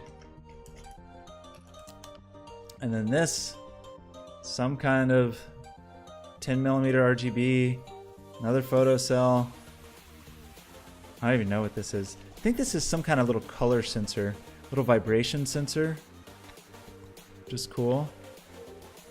This is a breakout, I think, for some kind of alcohol gas sensor.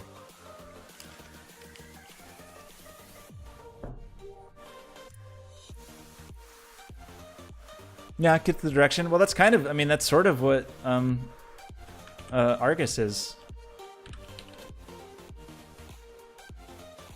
Like, this dude is just an array. There's a photocell on every face of this. And that's how I decide how to make the music, based on the relative intensities of the light. Whoa, what? Alert, what?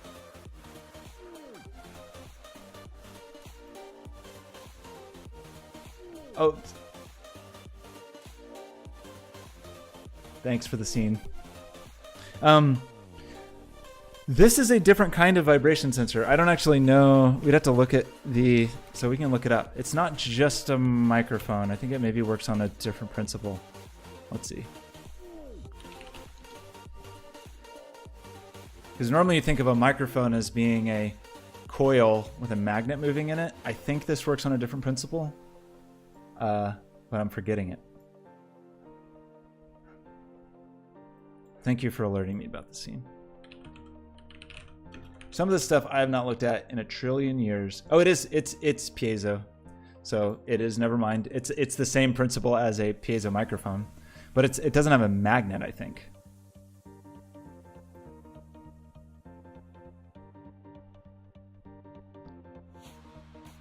So it's the same as a buzzer. I mean, it's a backwards speaker, right? Yeah, sure. There's multiple types of microphones, for sure.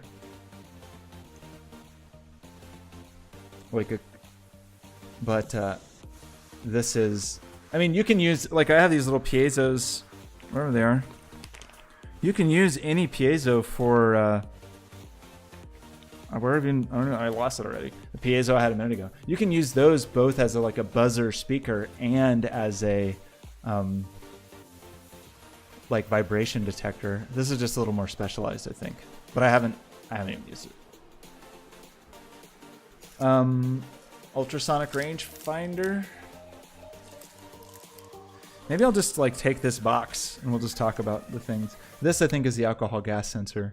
I always meant to make a thing for an art gallery opening where as people got more drunk, the artwork would respond to how drunk they were. We have... Okay, that's the main stuff in here. There's some kind of...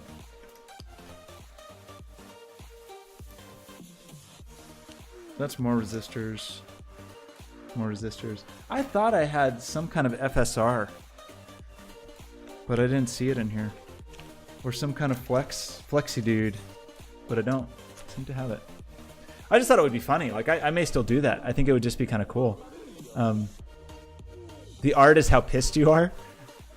Yeah, sure. I mean, kind of. I want to do that. I still want to do that. Like where the alcohol gas sensor will contribute to the artwork. Okay, we have a million photocells. Photocells are easy. I don't really know that I need to bring these other things, because we can just look at them on SparkFun. What I did not find, unfortunately, was like more devices. Okay. Oh, and I also have a bunch of mega ohm. I think I said a million ohms earlier and didn't just say mega ohm. Who knows? I'm pretty rusty on this stuff, I will admit. It's been a while since I've done like very focused hardware-y kinds of projects. But I feel like I had like 10 mega ohm resistors for my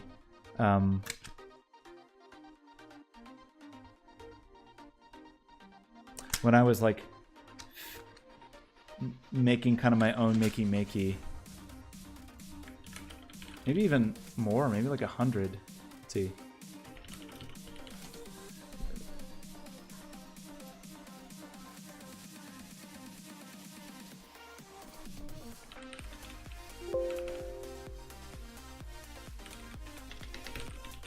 I just can't remember.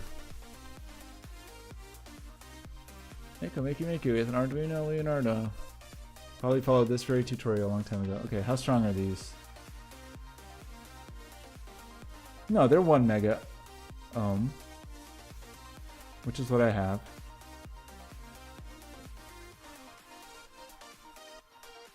The thing that's problematic with this is just noise.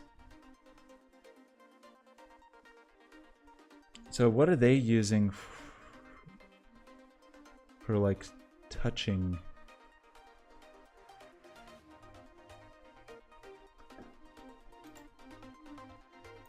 Because you really can't just read the pins. It's really noisy. At least when I was doing it, it was really noisy. And I had to have a low pass filter. But this would make things easier.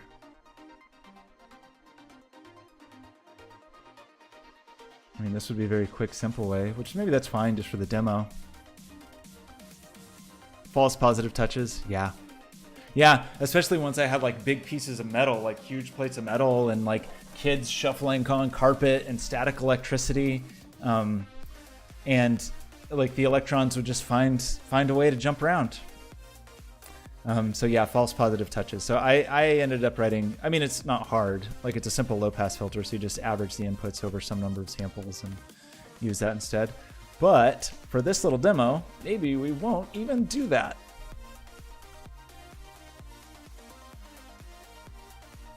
Because then I can just, a capacitor. I don't think I use a capacitor in that circuit. Maybe I did. Well, yeah, you know, that's the thing you do. Like, sure, where you put a you just put a capacitor across. You mean where you just put it across the ground and the power source? I probably did do that, like just for general noise reduction. That's been a long time. Let's see if we can see from the pictures of the circuitry what I actually did. I don't really see a capacitor. Maybe I stuck it on the other side. I just see resistors. But that's a pretty standard thing, right? Like if you just have a little bit of noise in your circuit, you just stick a... I normally don't think about doing that with an Arduino though. I normally think of that as more like an analog circuit thing, where you just stick a capacitor across the... from power to ground. I really liked my little enclosures, even though they existed behind the panels, so no one ever saw them, but I thought they looked cool. My beautiful enclosures.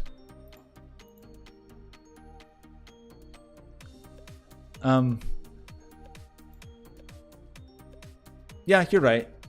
I could do that. I don't remember, but I feel like the problem I was having here was at a scale that maybe I don't remember why.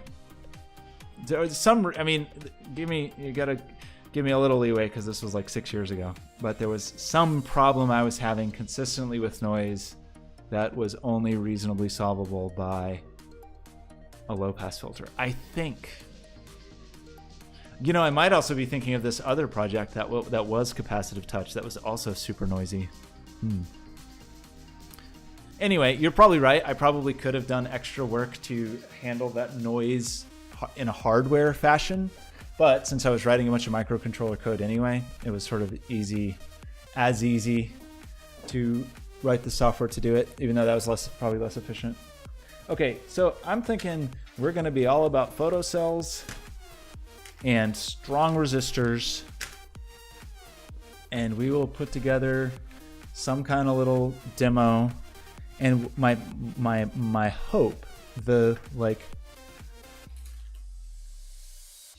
prayer in my heart is that there are a bunch of, I already forgot what it was, that there's a bunch of Arduinos in the closet there that use one of these two chips.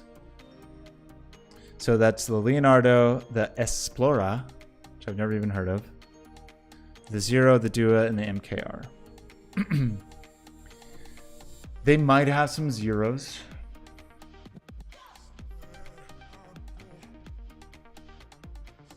MKR, I don't know anything about. Is that a new thing? I like the Due, not Dua, Due. RGB shield, that's pretty cute. For $44, seems kind of silly. But it's cute. Environmental info. Like this must be some kind of little maker series where it's supposed to be easy to use the Arduino. $40 for these, man. I feel like Arduino stuff just costs too much. You know what I would love? I don't think they can, but if a node MCU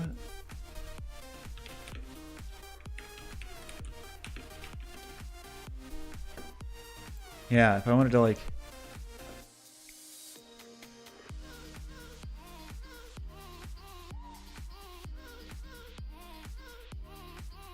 Isn't possible.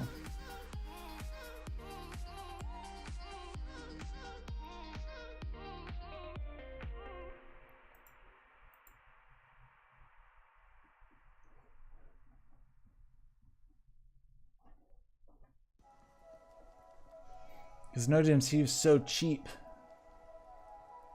We could also get some knockoff Arduino Zeros. Like, get an Arduino Zero clone. It just costs too much money.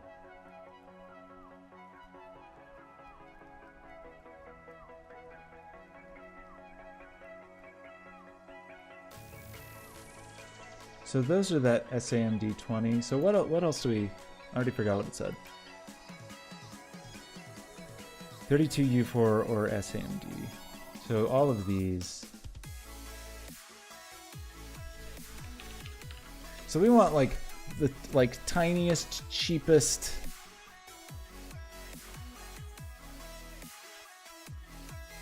SND21. Like, this thing's pretty cheap. Compatible with Arduino M0. Can a Teensy do it? We might have a bunch of Teensies there. Can a Teensy?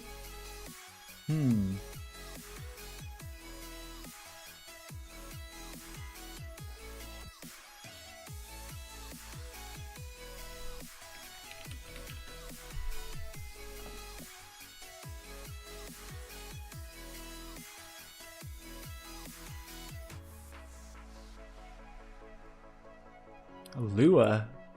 That's a people use Lua sometimes in the world. That's what all the scripting in OBS is Lua, right? Am I even saying that right? I don't know that I've ever heard the name of that language out loud.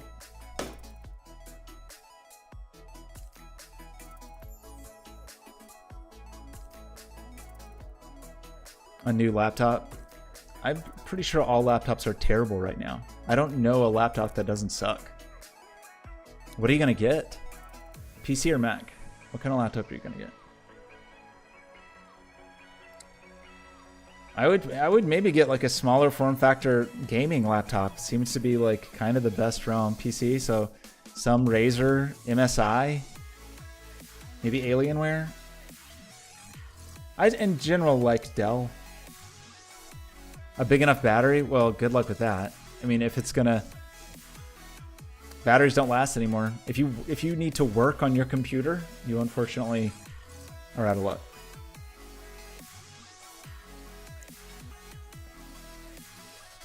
Okay, what do we actually want here? We want like we want a cheap Arduino clone.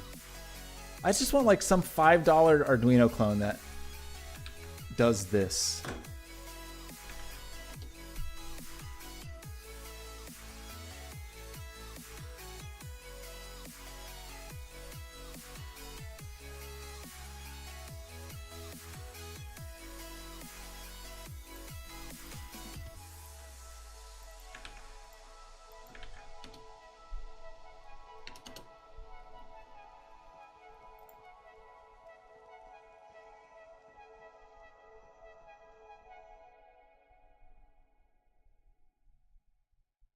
That doesn't sound good. Some of the MSI ones seem okay. I feel like the last a couple jobs I've had have ended up with MSI gaming laptops. The last job I had gave me a loaner Dell Alienware that was a 17-inch one, and I hated it so much because the trackpad was off center from the keyboard. It sucked so much. I don't know, maybe some gaming laptop, especially if you're gonna do graphicsy stuff. Way too expensive? Well, aren't you gonna try to do game development on it?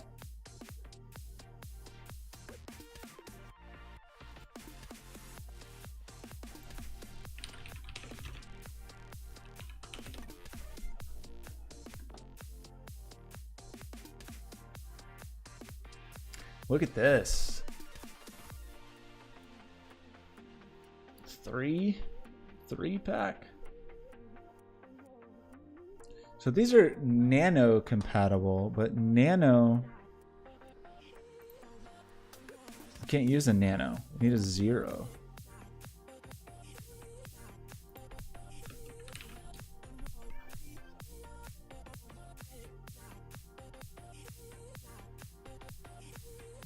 I don't think I know what an Arduino 0 is.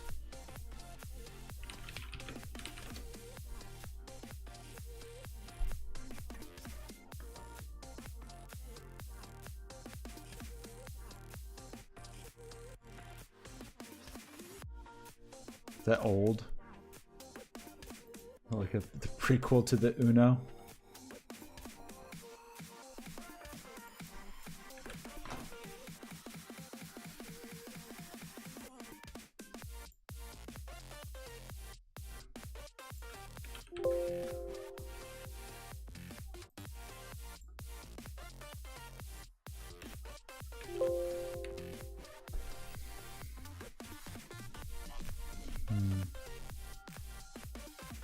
So the nano can't do the thing we want, right? MKR can.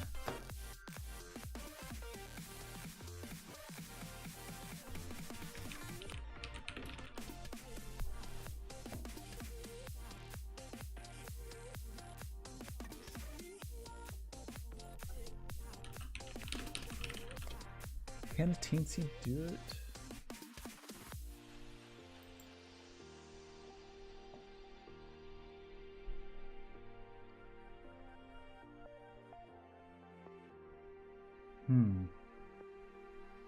This kind of implies that a teensy can do this. So if there's some teensies, that would be awesome. But maybe we don't do that this week. Maybe this week is just me. We break out the Makey Makey, make some noise with the Makey Makey, and then I just do some quick demo with photocells. Something like that.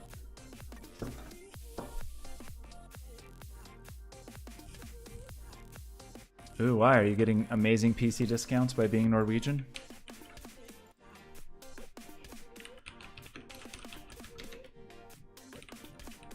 Do I need anything else in a circuit for a photoresistor, or is that it? Do I need an additional resistor? Yeah.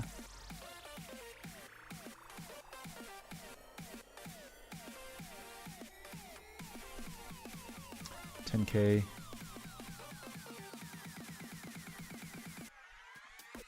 10K ohm resistor. I didn't finish going through all my boxes yet. Good heavens. That's a bunch of colored LEDs. There's that light strip we played with the other day. Here's more fun stuff. I want those jumper wires. Some more tiny computers that we don't need.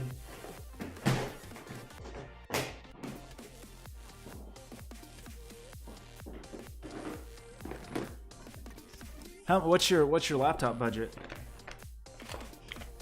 Look at how cute some of my breadboards are. Look at this adorable tiny breadboard. So cute. Oh look, I already have a circuit that is just a bunch of photocells. Are those 10K ohm resistors? I don't even. Brown, black, orange. It's hard to tell from the picture. I forgot, man, that's sad. I've forgotten. I don't remember the color coding anymore. I've forgotten it. I've lost my edge. Travesty. Look at this cute little guy.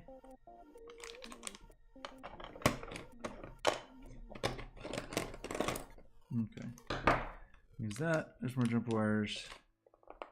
I really like how cute this is. It's so cute and little.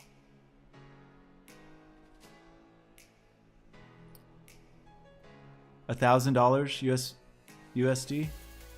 I bet you could get away with that. I mean, do you feel like it needs a substantial video card, or do you feel like you can get away with onboard Intel integrated graphics? Because that's kind of the big difference there. If you need a video card, it's a whole thing. If you don't need a video card, I mean, you might even be able to get something with a 1050 in it. Like a real video card. Like, the Intel integrated graphics aren't the worst. That's what I use on my laptop, and I do like Unity development and stuff. I don't have a dedicated video card.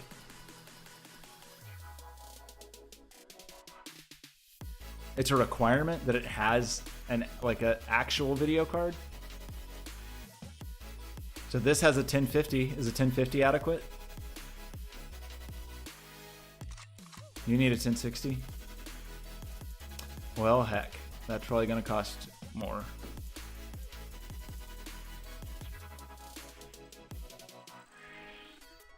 I mean, honestly, like, truly for my style and the level of things that I tend to build, and if they're not going to be running in VR, which they're not going to be because I'm running them on my laptop, the Intel integrated graphics are mostly okay for me for laptop work. And then I have the 1080 here. I mean, you want it to last how many years? Like 3 to 5? 5 is a long time for a laptop.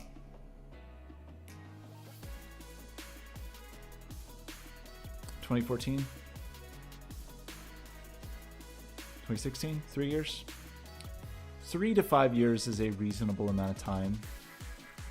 So these are all 1050s. So you want a 1060? I don't know if that's not in the G series. Maybe Dell doesn't have them. Maybe you have to look at Alienware then, or MSI, like all those. Research here. You can get a how about a 1050 Ti or a 2060? How about a 2060?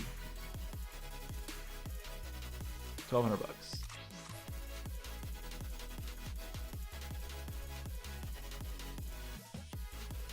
1050 Ti.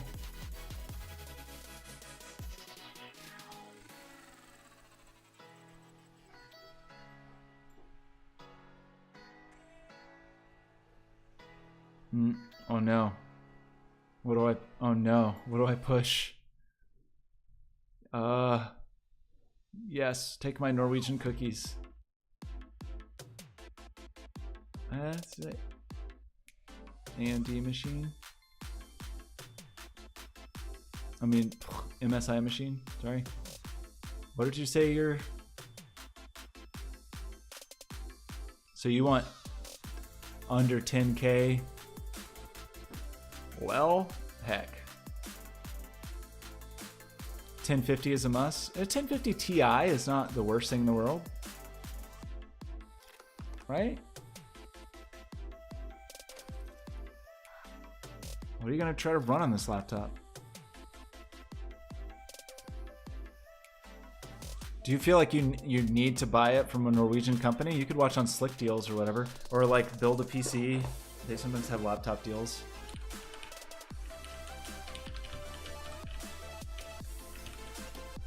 Oh, you had to buy it? Well, shucks. You had to buy it from that site? Oh. Well, nuts.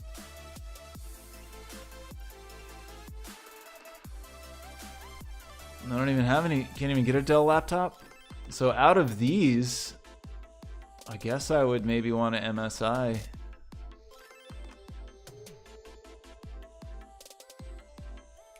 Here's a 1050 with an i5 for under 10.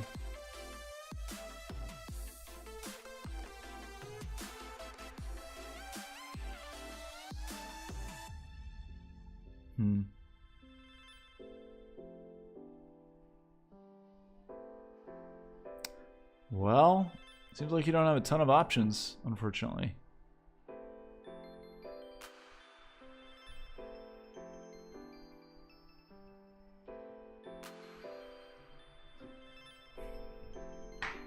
Okay, we got one more box. Look in.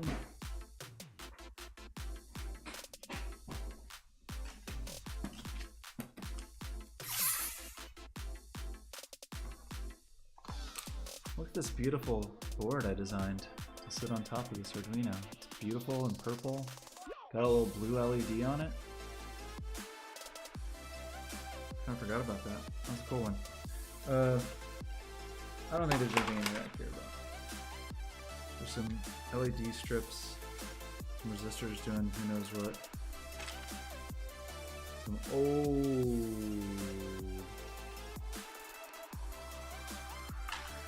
modules. Conductive wire glue. Thermal compound. Yeah, none of this stuff. I don't care about any of this. Ew, I got sticky thermal compound on my hands. Oh no, I'm gonna die.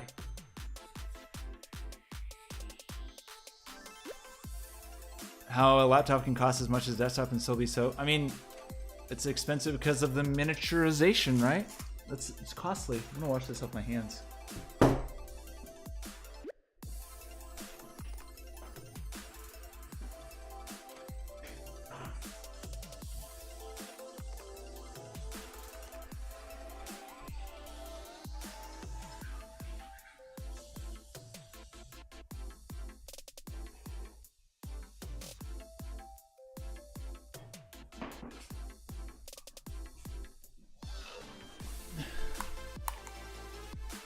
Have I ever gone into the kitchen on stream before? It might have been a stream first.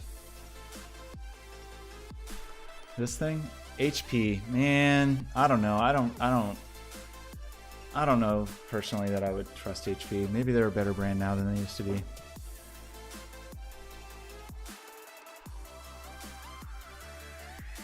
Oh, I just don't know. Oh, it's gonna be so big and heavy and dumb. You get that crazy Alienware that weighs like 900 pounds and just use it as your desktop. You've seen me walk before, haven't you? I've stood up. You've seen me stand up to do VR stuff. Okay, so we just want like some dead simple little thing here, right? So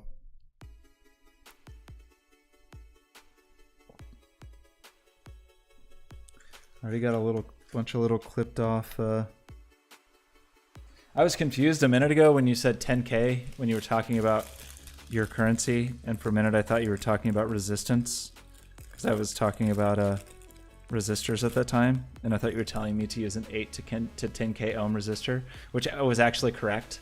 Like 10K ohms was what was the correct answer. So you were giving me good advice without meaning to. 10K ohm is the best ohm? I might agree with that. Okay, I just want to put together a really quick little photocell circuit.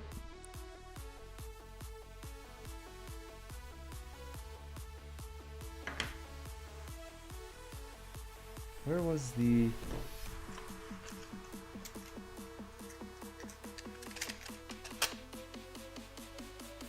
$10K ohm, huh? 10 ohm. I like my little resistor book. I think it's cool. Okay, 10K ohm is brown, black, orange. Brown, black, orange. This is it. No, that's red. Oof. So hard to tell.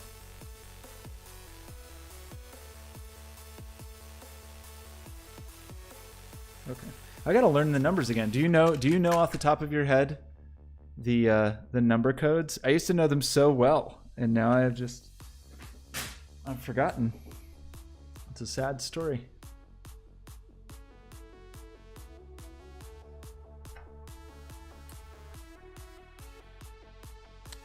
Just what happens when you don't practice. You always use a cheat sheet? Yeah.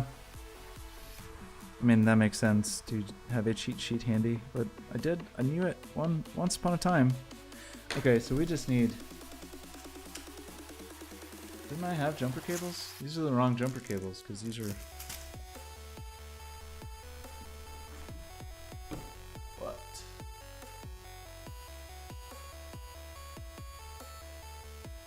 A bunch of emails, I don't care about. Okay. Where's the jumper cables go?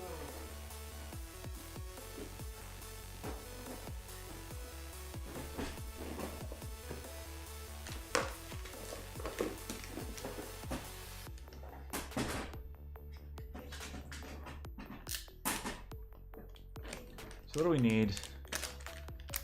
Black and a green and a red, sure.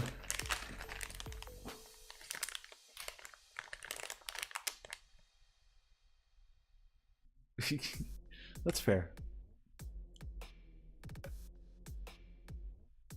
No, that's fair. I mean, there are cases where it matters a lot, and there's cases where it's just like, eh. You know, if you just need it to like pull up or pull down or whatever, it doesn't matter that much.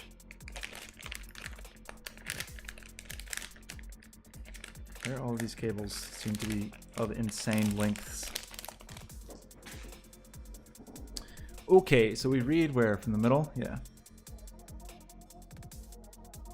And then ground goes into the resistor, and then we read off the other leg.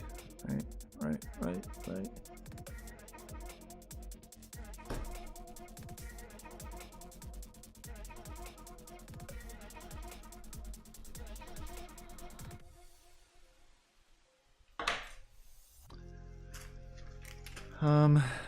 We want our dude, the dude, and they use analog 0.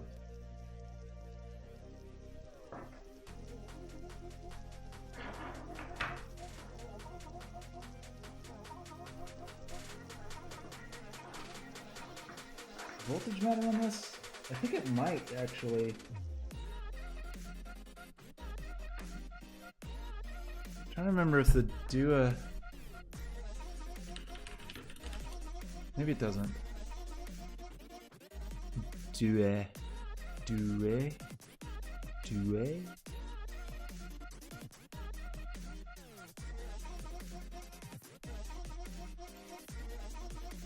Unlike most Arduino boards, it runs at 3.3. Yeah, right. Okay, that's what I'm glad I looked that up, because I was about to hook this to 5 volts, and that's not what I should do.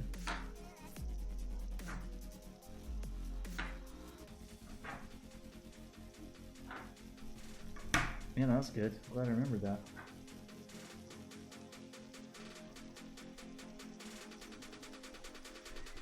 Good job, brain.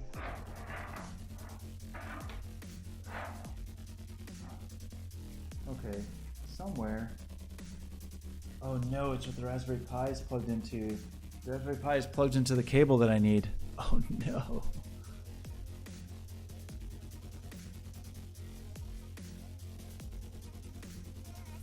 Yeah. Yes, that's true. Still true. Sometimes it matters a lot.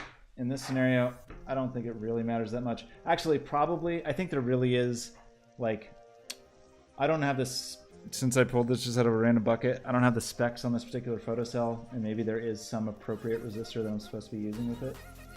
But I don't know what that is. And I don't think it really matters right now. Okay, I need a, shoot, I really kind of want that cable. I gotta kill Haunt. Haunt has been running so nicely since we streamed it like months ago or a month ago. Terminus, why are you so slow?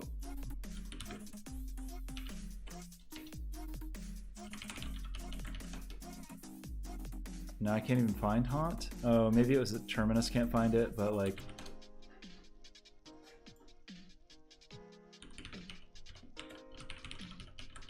because it's whatever that protocol is. And my Linux install, my Windows Linux subsystem install doesn't understand it. Okay, goodbye, Haunt. We'll bring you back.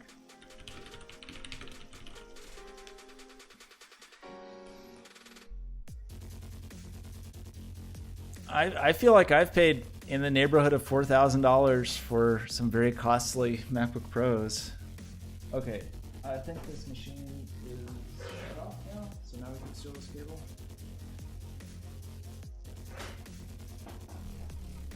I don't remember how to do this. What do we want? We just want like an analog read off of pin 0. I'm so out of practice with Arduino stuff. I haven't used it in a while, and I feel like even recently I haven't even been doing like, you know, I'll do like 5Gs? Yeah, you can. You can spend a lot. Install this package to use my Due. Which package? This one.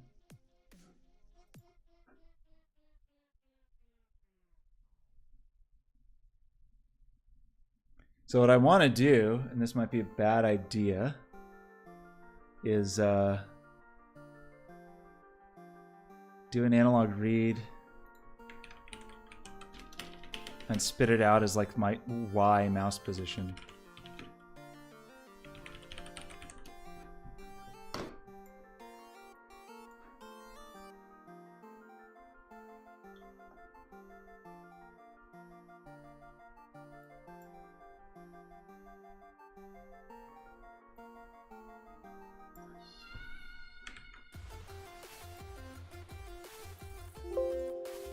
I can't. Okay, well.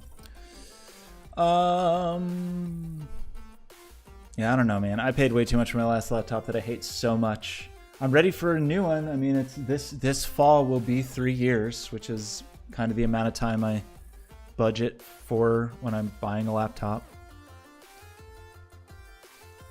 But the last one, the 2016 MacBook Pros, suck. Bad computer in almost every way. And if they don't change some things meaningfully, then I don't know.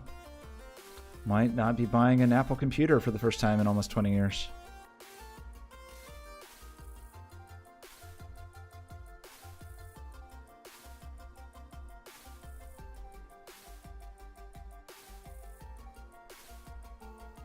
Borderlands 3 pre-purchase already.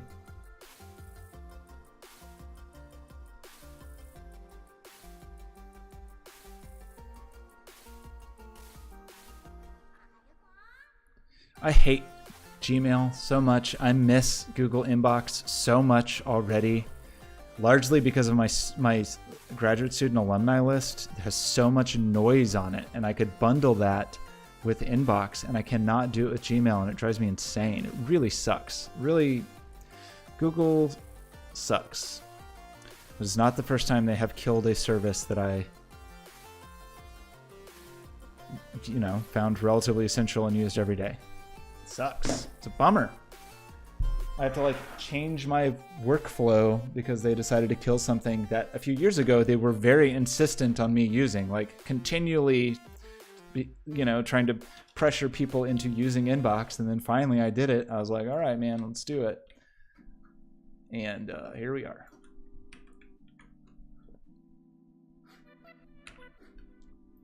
Can I upload this without saving it? I don't want to save it.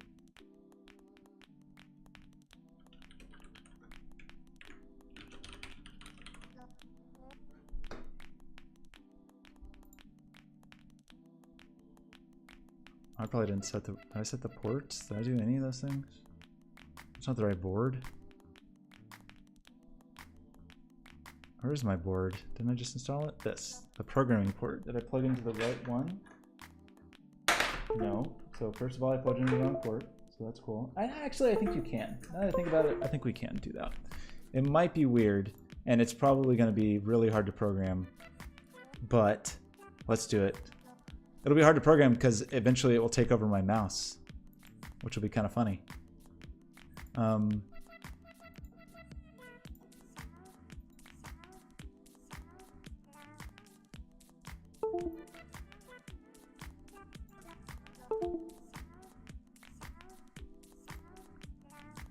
Where'd you go, serial monitor? There you are.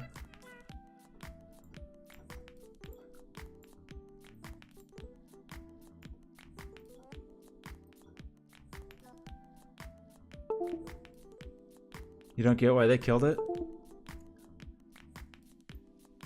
Probably financially made more sense to them to just run one service. Their narrative about it was like, oh, well, we just used Inbox as our staging ground for experimenting with revolutionizing email, and we learned how, and we just brought it all back to Gmail. But they didn't. They didn't do that. It's not true. They lie. So why am I not getting anything? Do I need to set that as an input pin or anything? They don't do it in the example.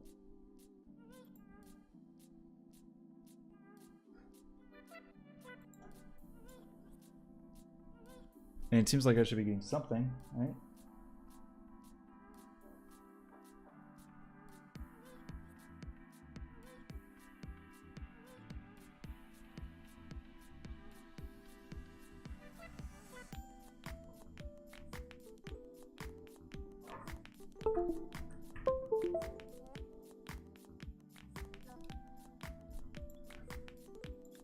Did it successfully upload? I guess I should check that.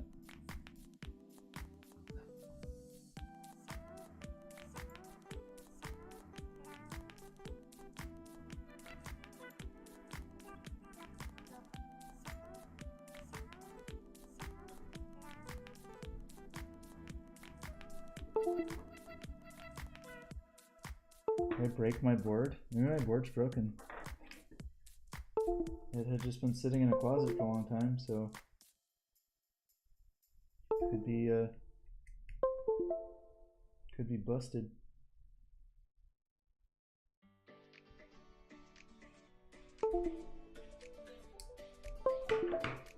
Maybe I actually can't read the serial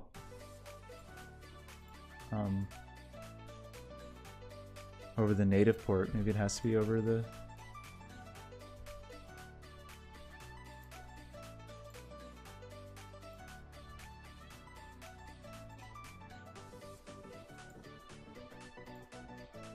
Because I could plug both in. That'd be weird.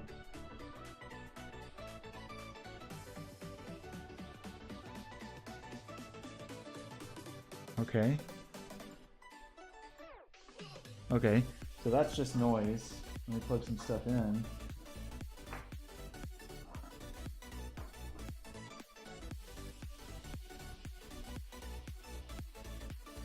We need ground and we need 3.3 volts, right? So even kind of fully covered, it doesn't really get that dark. And then fully let go. So this is a...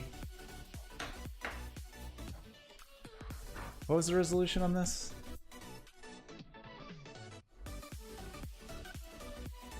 A 12-bit number?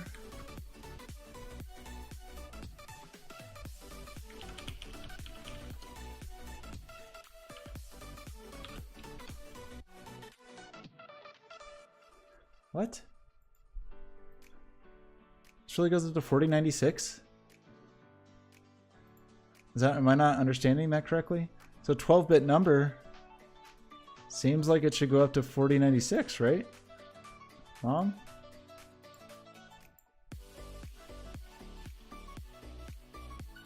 Oh, default is 10 bits. Oh, okay. The default is 10. Okay. So in that case, not 4096, but to 1024. Okay, that makes more sense. So this will normalize to 1024. So if I, presumably if I like shone my flashlight on it, it would be closer to 1024. Like if the flashlight was really close to it. Really close. Yeah, so that seems about right. Nice 10-bit number. Marcus, how's it going? What are we making? I am, is that true? Is that what I'm making? I'm teaching a workshop tonight on invisible technology. And so I'm just putting together some real quick demos. So this is just a quick Arduino demo that is going to use a photocell. And then we're gonna use mouse emulation to let it pretend to be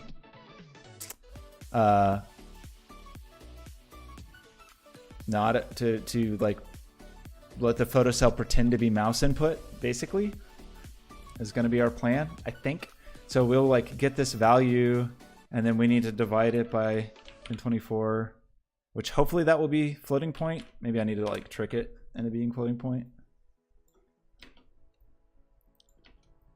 And we can still print it. The thing I'm just not sure of is how the serial print is going to interplay with the mouse, like the pretending we're a mouse. Also, I hate it. I hate val. I know the words. It's value. Okay, so then we want mouse, and this is really going to make my computer fun to use when the Arduino is controlling the mouse. Yeah, so we want to move to certain coordinates.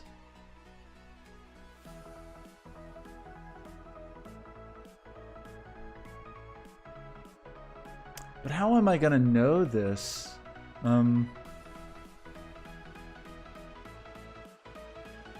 Oh, well, I can just have an analog sensor.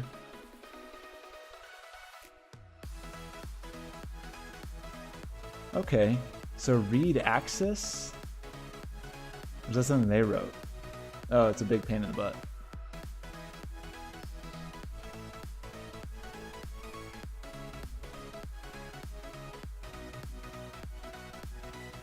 Maybe we just steal their code.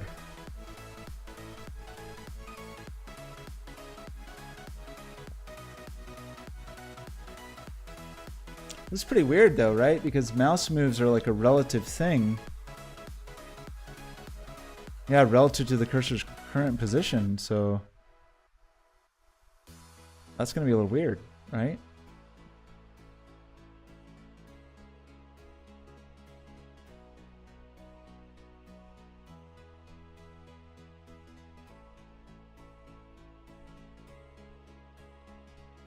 Because you want to only move when it changes?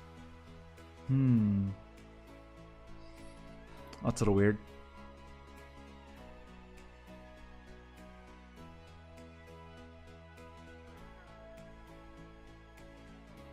Kind of Internet of Stuff. So this realm is specifically about kind of integrating technology into traditional craft and art making. And so ways, you know, I'm teaching it at an art school where a lot of people there are working in very traditional techniques, sculpture, printmaking, things like that.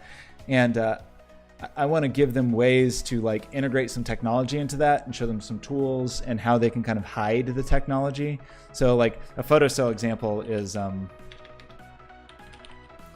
this thing that I made that I've already shown 100 times. But like this dude is some kind of musical machine that's all made of wood and is handcrafted, and but these are all little photocells inside his little eyeballs, and so it lets him observe the world and make music. So just ways to kind of integrate technology into craft work and art.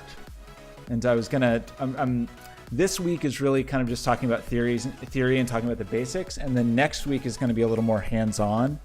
And one of the things I was trying to come up with is, just because these students are going to be very new to this stuff and I want to make it really easy for them, is a way to easily get data from a thing. So like a makey emulates a keyboard, and it just emulates key presses, you know? And whereas normally you'd have to have like serial communication or some networked communication or whatever. And so I feel like these students will be able to handle, like, plug a thing in and it can pretend to press keys. But as far as like serial monitoring and things like that, I don't know. Especially because a lot of the demos I was going to do in P5 and make them web-based, and getting serial data into P5 is a hassle. So I was just experimenting with the idea of, what if we tried encoding, like secretly encoding our analog data as a mouse move. But now I think that's a bad idea, unfortunately, because it's always relative. We can't send we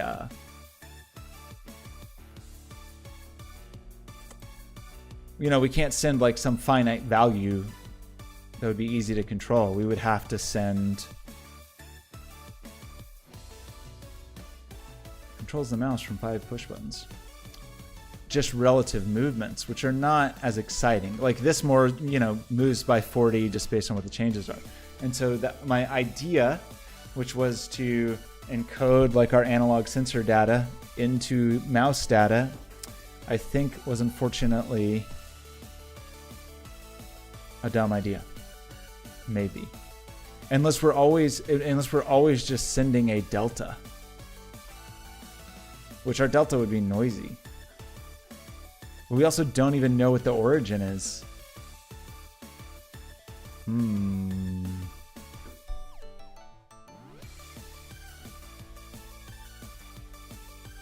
Is that the thing where I'm going to talk about how the NSA is reading my mind? What do I want to do here? So we could write a thing that just tried to send the delta, but look how noisy it is. It's a very noisy thing. We could kind of round it off where it always just moved in units of 5 by multiplying times 5, and then, is that the way? Or you divide by 5?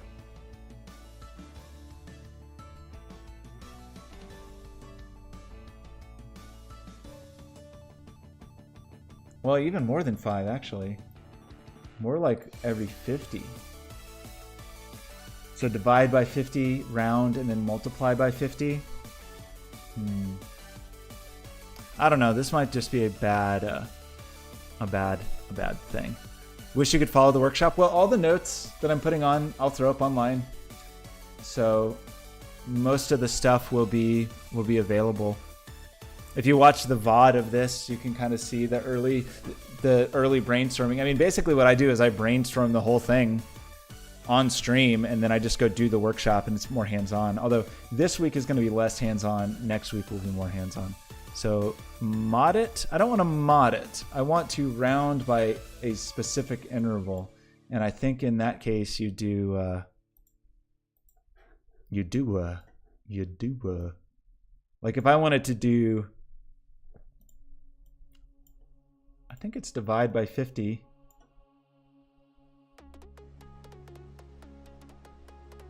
And round it, and then multiply by 50. I think that's the way to do it. If I want this to like be in intervals of 50.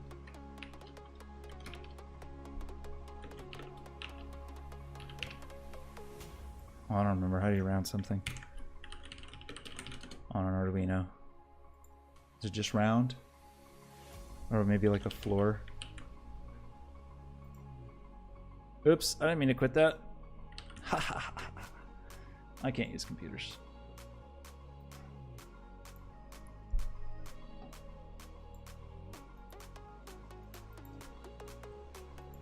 So this should give me the data in steps of 50. And then we could just say, like, look for some kind of delta and then track it going up and down. Although at that point, why even bother with making it mouse movements? Like at that point, you could just send it as like up and down keyboard arrows. Did this work? Seems like it didn't work. Did I break something? We're still looking at the programming port. Am I still plugged into the programming port? We should be getting data on analog 0. I commented out the print. I'm a professional here. I should stop soon and eat and then get back to this and then do the, because the workshop's at 6. So I would like to take a break. But I feel like I'm pretty close. I feel like this workshop's going to be a lot of winging it and a lot of aluminum foil. This workshop's going to be all about aluminum foil.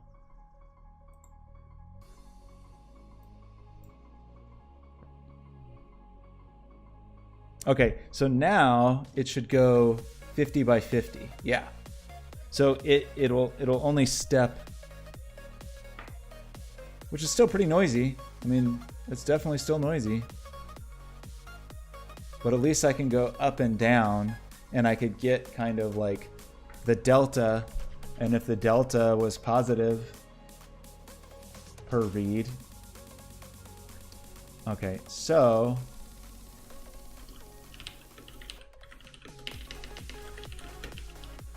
and we would do something like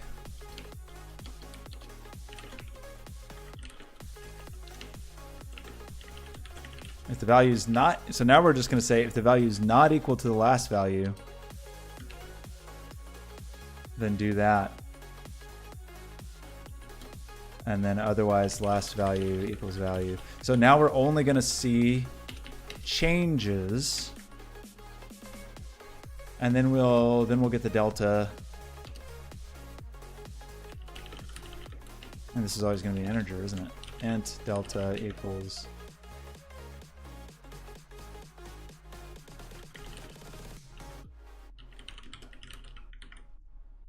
So let's just get the delta. when a change happens. Still going to be very noisy. But these could just be key presses. Do you need that much micro SD? It's like $8 for 32 gigs. Isn't that plenty? What are you storing on there? I guess if you were going to be recording tons of video. Is my dude broken? What did it do? Yeah. So we get a bunch of negative 50s.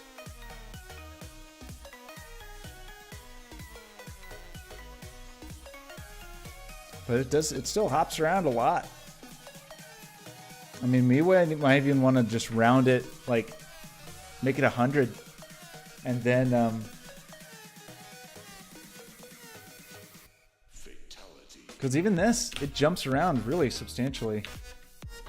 It probably doesn't jump more than 100. Like, we could write a low-pass filter. Boring. Like, 10 steps is probably adequate here for the purposes of this very simple thing.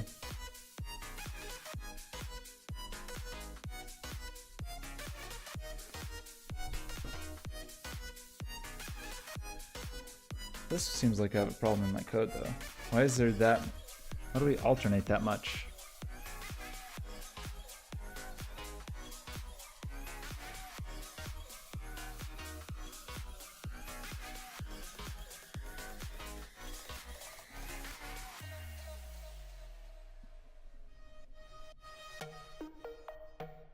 We could also even do a thing where we just make it like a digital signal.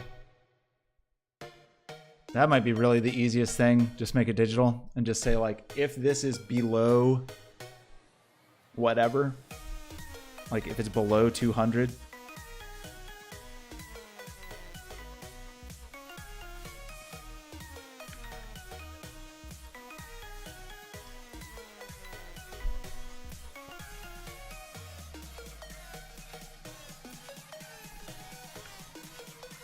so only look for steps of 50, just round it to 50.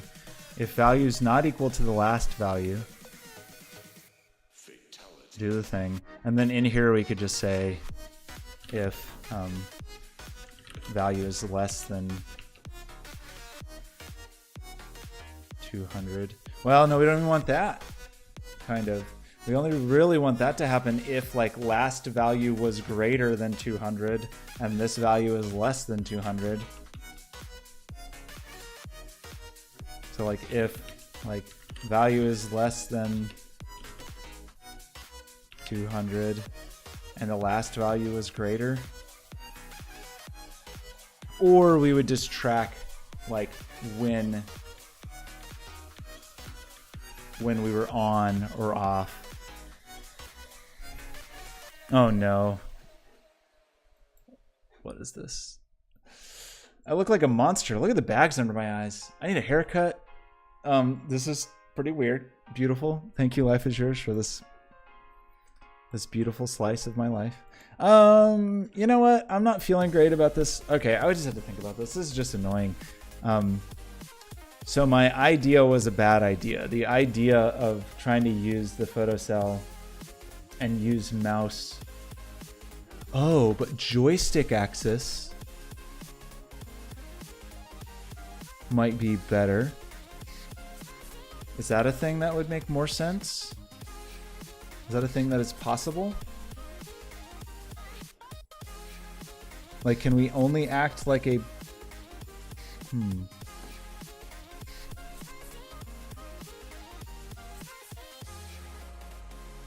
No, this is still just mouse. It's not like... That's what I would kind of want, is to not just emulate a keyboard and mouse, but emulate like X input or something. I wonder if anybody's done that.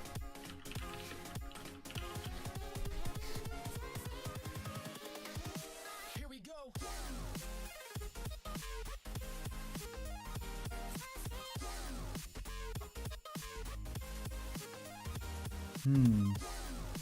So somebody's done it with a teensy.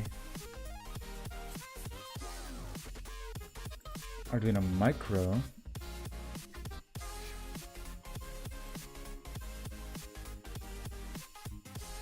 That's kind of interesting, but also annoying. So the thing, what I would like, maybe I should just make this. What do I mean? Well, so again, like the thing that I would like to offer is a thing that just says, plug this into your computer, and with no special software, you can get data from it. And that is what an ultrasound 2D array. Sure, you use ultrasonic rangefinders or something and just watch for proximity. That's what I had one somewhere. But that's like the point of the problem now has nothing to do with the sensors. The point of the problem now is what I would like is a device that you could plug in that maybe would act like you plugged in a X input controller or whatever. Like you plugged in a controller, but the individual buttons and analog signals that your computer already knows, like there's no special software there. You could, like I could say, oh, this analog trigger is actually coming from my photocell or whatever, just as a potential way to make it easier to read those things.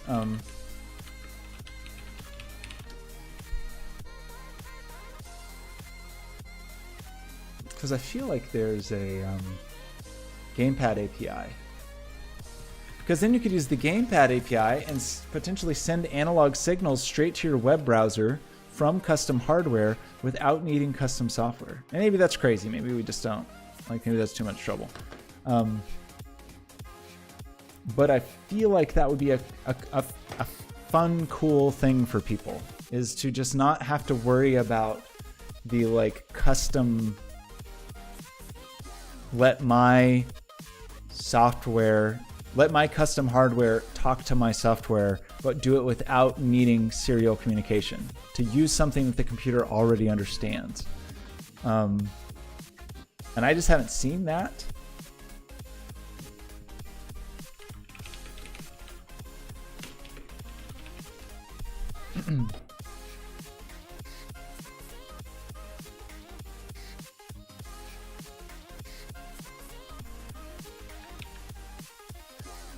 Input mapper? Well, but that's still there's still the, this just maps a controller to keyboard presses, right? Like that's not quite the thing. I want to map my Arduino. So again, like the Makey works because it just sends keyboard presses over USB. There's like no custom software, no serial, anything. It's like literally you're pressing keys on a keyboard. I can do that with this Arduino Leonardo. However, I'm sorry, this Due, but this Due does not support, I mean, what it offers me is keyboard presses, or it offers me like mouse delta, and neither of those are super great for an analog signal, whereas a trigger on an Xbox controller is great for an analog signal. And so if I could plug in a thing, I mean, here's what I'm imagining, is something that almost looks like a Makey, but instead of these being digital inputs, they're analog inputs, and your computer gets them as joystick input. And then you could set up whatever analog circuit you could imagine, whatever, temperature, whatever, to come in as joystick controls without needing another layer, without needing a special hardware interface layer.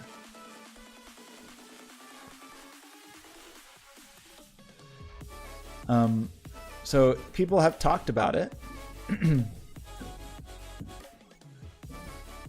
So some of the teensies can do it.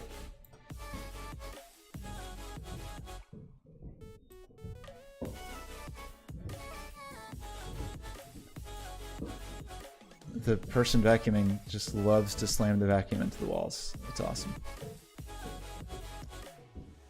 So an X input boards package, the Arduino core file. So actually I wonder if there is a, how do they do that now? Arduino, this is all new and fancy, where you can do like the, their library.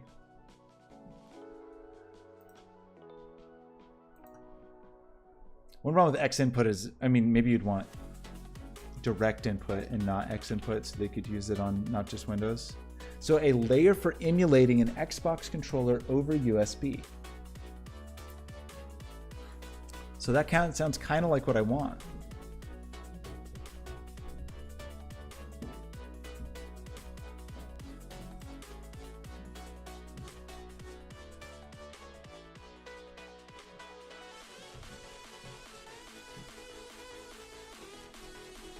Compatible boards package, download the library.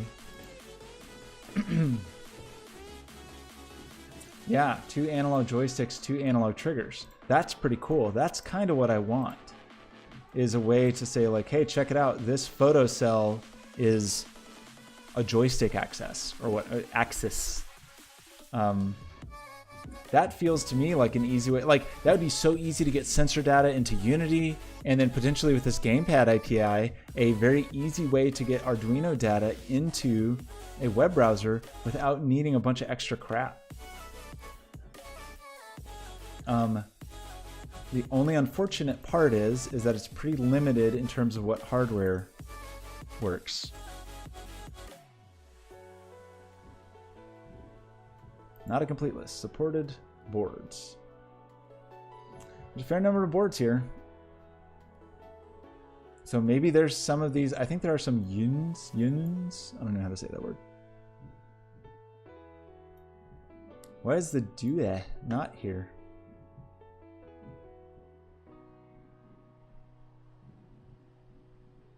X input specific board package. I'm slightly confused about that step.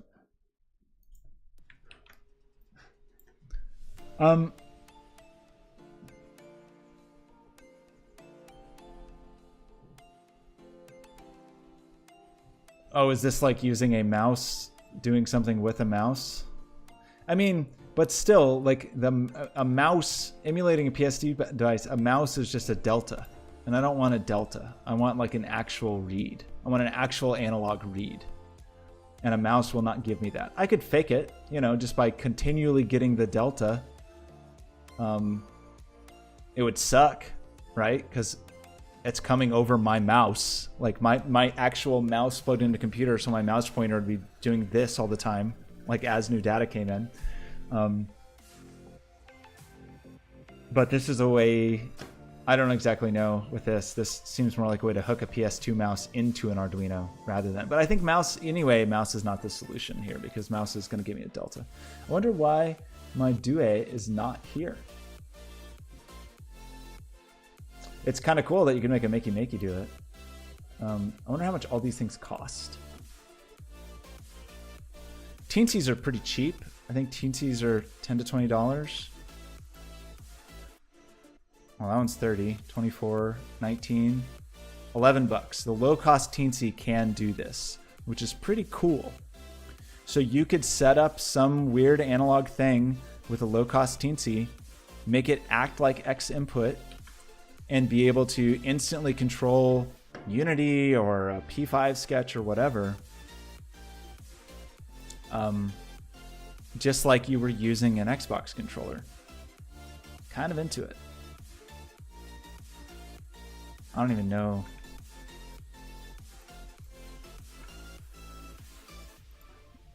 $20, $20, $30, $36, $30, $40, $50.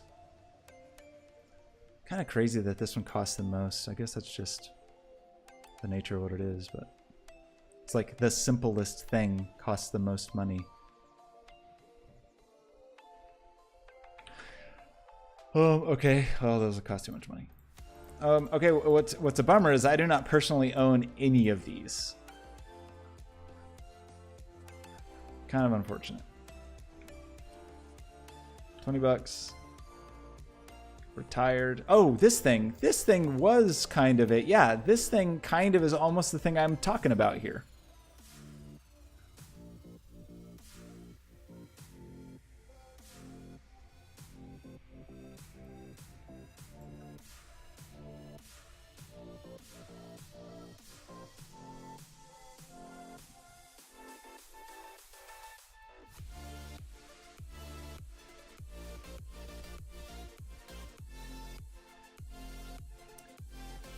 But this thing doesn't emulate a controller, even though it looks like one, and I feel like it kind of should. but it's discontinued, retired. 20 bucks for a Leonardo. Not the worst. 20 bucks for a micro. I thought we decided a micro didn't work and that you had to have a 0, but okay. Micro. Retired. Retired. Retired. Retired. So the cheapest thing I think was that low-cost teensy.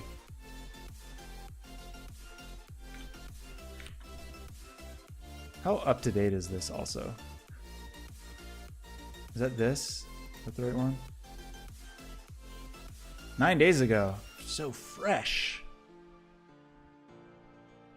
Kind of into this. This seems pretty cool. So if we had some low-cost teensies. So where can you get a teensy? Teensy Duino installation.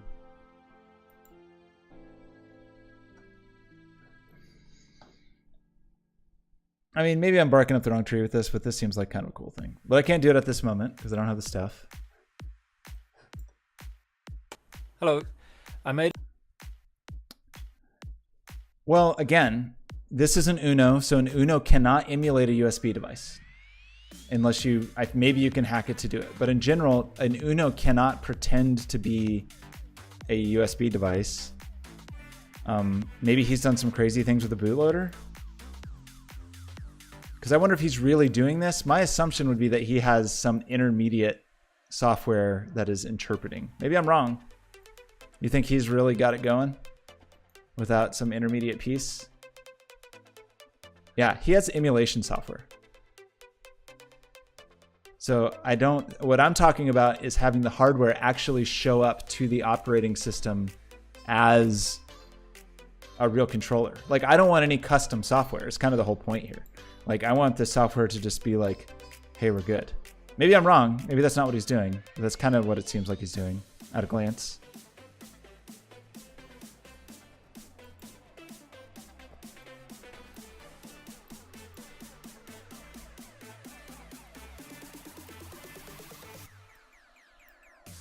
So maybe he's got something fancy going on.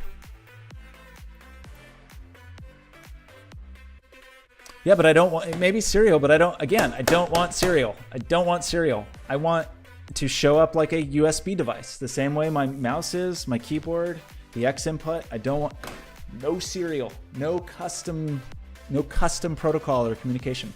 I want it to work with things that already work. That is the whole point here. I don't want these students to have to deal with serial. Because then, like, how am I going to make something in like P5? How's that going to talk without an annoying multi-layer serial communication thing? The thing that says I am a controller is through the USB human interface device spec. This thing. I mean, maybe you're right that on some level it's serial, but it is a specific thing that your computer already knows, you know, like it already understands this versus just sending arbitrary serial data and kind of making up your own protocol, which is kind of normally how Arduinos work, right? It's just like, I'm just going to send some data over the serial port and then some custom software on the computer has to interpret that and do something about it. That's exactly what I don't want to do. And that is why I think the Makey Makey is so cool. But the only problem with the Makey Makey is it doesn't have many inputs and it is digital. And I would like analog here. I feel like I ranted at you. I'm sorry. I didn't mean to lose my temper at you. I'm just frustrated with the landscape of available software. Okay, yes, but this reference is for this is for letting human interface devices talk to an Arduino, right? No, this is the right one. This is the one, a do and a zero to become, yeah. So this is what we're talking about, but it only can do two things.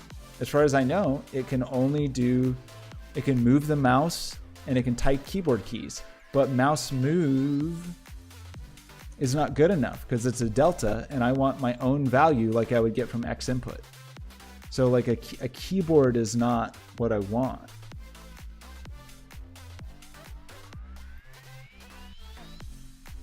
And actually, this might be input anyway. I'm a little confused about this. It's hard to tell.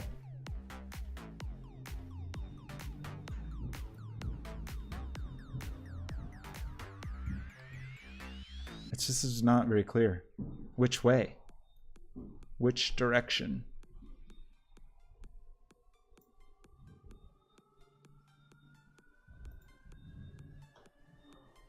You're killing me.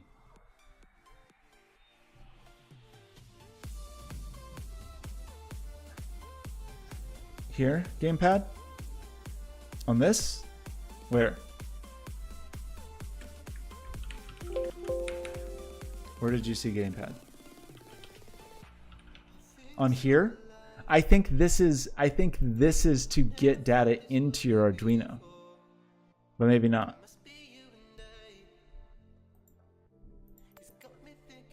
If not, that would be awesome. I feel like this documentation is not very helpful. Gamepad? To do. Cool.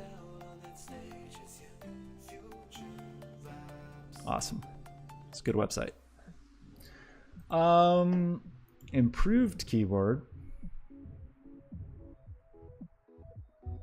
I'm still a little confused about. Okay, this is keyboard right.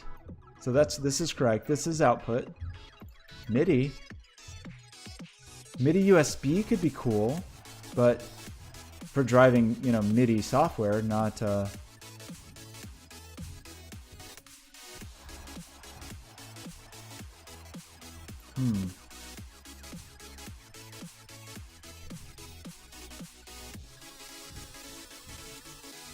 Well, it sure sucks that this doesn't exist. Is it in here and it's just not documented?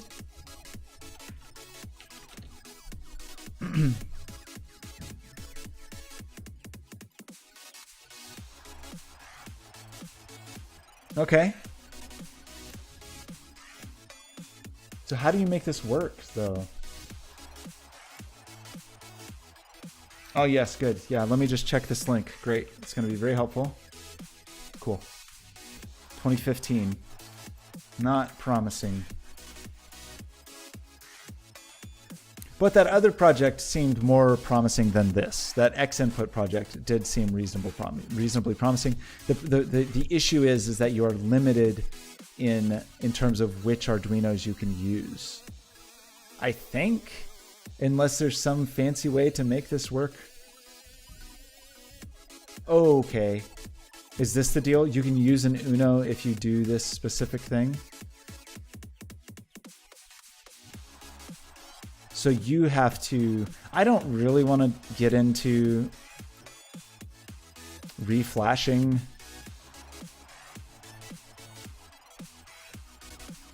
whatever Arduinos they have at Make Think Code. I don't want to mess with like putting custom firmware on and making it difficult for them to use their Arduinos. So that's a no, I will say. I think we just won't even think about doing this. The Teensy seems most promising. Yeah, per the documentation, which is nothing. Life is yours. Thank you for trying to help, but I think it's a slightly annoying problem. So the deal is this, is that I need... I like that X input project. We would need specific boards to do it with. Maybe I'm overthinking all of this, and we will just do this whole workshop with digital input, which would also be fine. Yeah, per the null documentation. Because alternatively, like, it would not take much to write a little bit of code that, you know, that uses these analog signals as digital. Like, I'm sure we could find, like... you would just need some kind of moving average or something. In fact, I kind of think you can do that.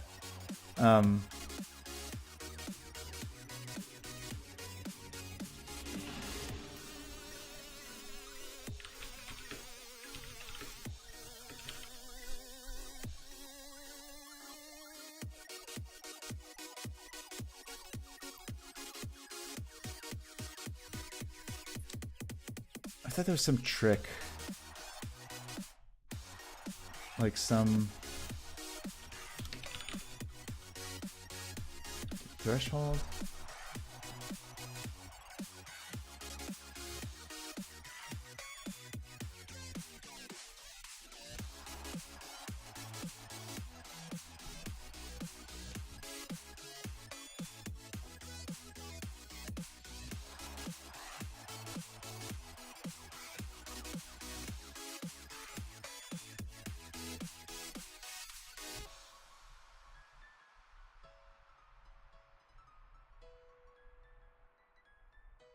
I mean, to do it nicely, you'd want to like set a maximum and set a minimum and whatever, like. But I just want some real easy way to do it, or maybe we just won't even do it, like not even do.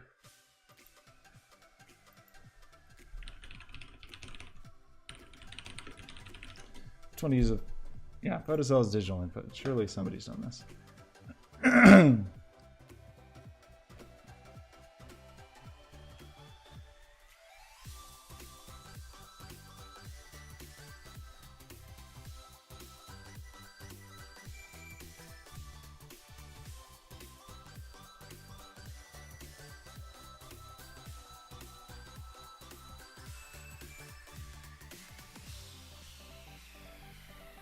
Yeah, this is what's weird is like the threshold voltages. Like just if you're just trying to use an analog input as a digital.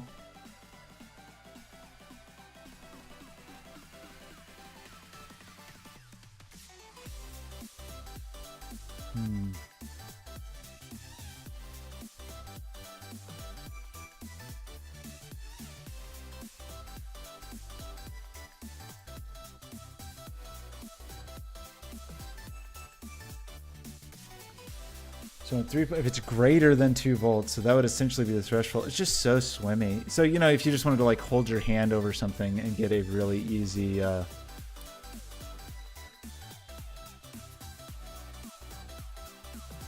like, is there light or is there not as a digital?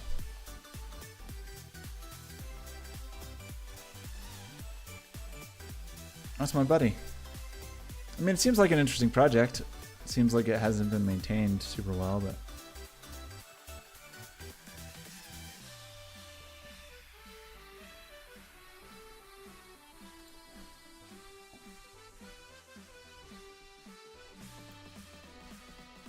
I feel like I've seen a real easy way to do this. Maybe you don't even have to try. Maybe it's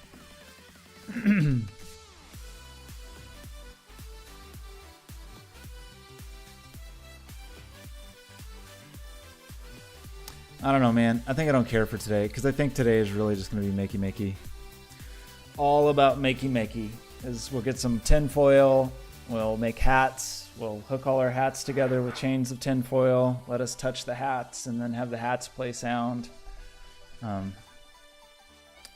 still like the idea of what I'm talking about. I like the idea of a super flexible, easy. I mean, it's almost that thing, like this thing, this Cincy thing. The idea of this thing is that you can just hook a sensor into it and it will just work. Like you kind of plug in whatever sensor you want and it just will work. The problem is it has lots of ways to get that data off, but it doesn't have the magical thing that I want, which is, hey, turn this data into something a computer already understands, like joystick input. Like if you just want to see the data show up on a screen like this, it's pretty awesome because you can just sort of hook whatever analog sensors you want to it and get the readings off of them, which is cool. That is a cool thing, but it's not quite the thing I want here.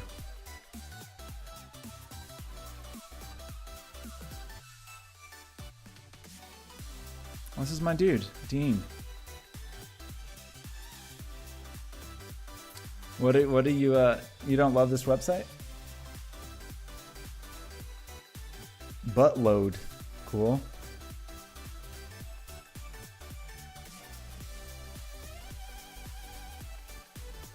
Wait, the first link in the list, Lufa.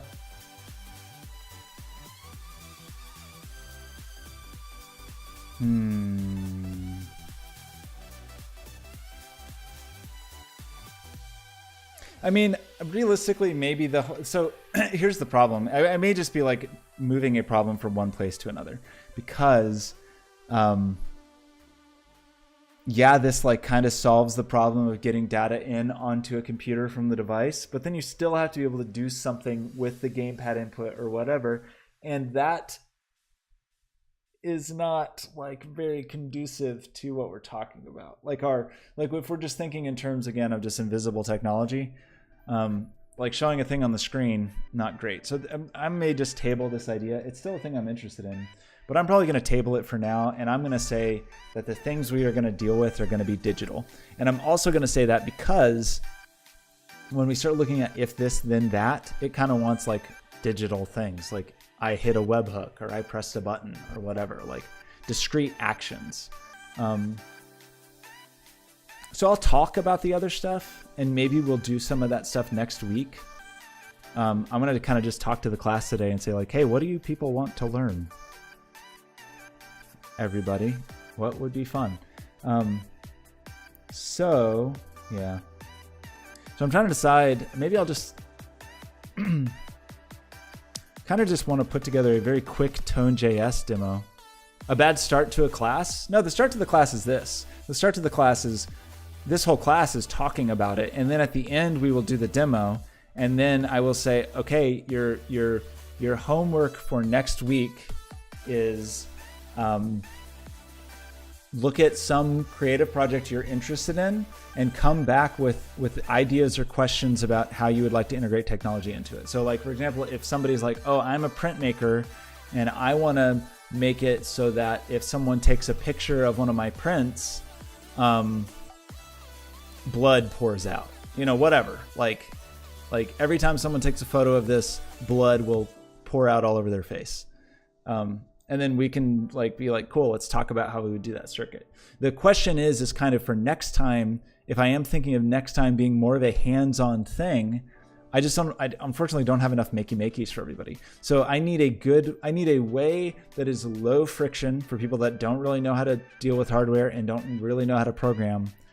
A low friction way for them to have fun for 3 hours next week experimenting with this stuff.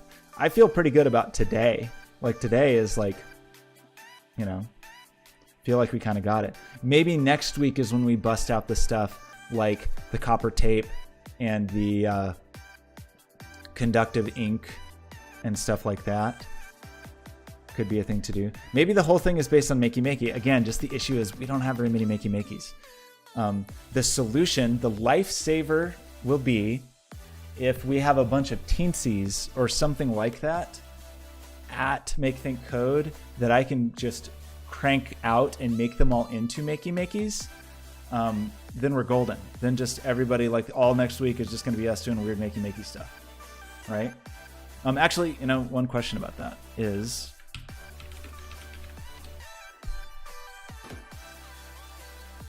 we do have this board. I don't know how it works because I've never used it, but the this board, this thing, the touch board. I don't know they had a pi cap. That's kind of cool. Gosh, this stuff is so expensive. $10 for 10 milliliters.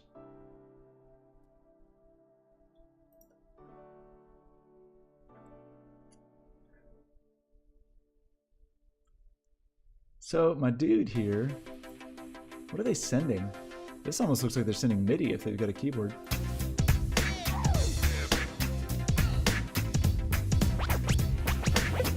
Oh, it's got a, that's kind of handy.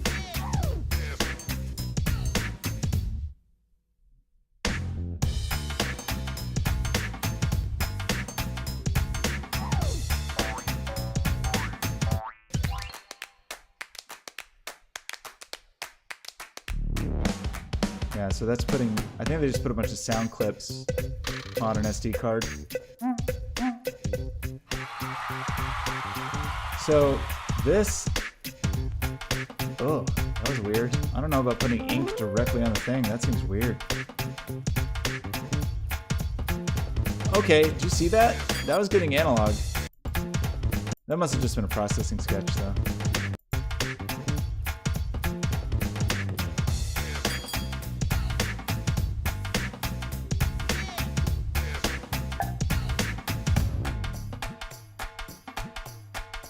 So I'm just curious about, like, what is it?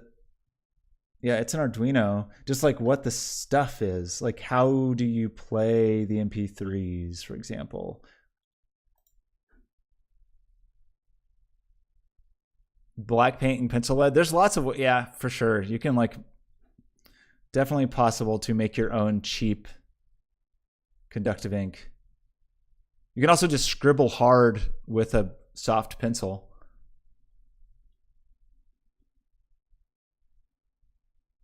I wonder if this just, how do you like, you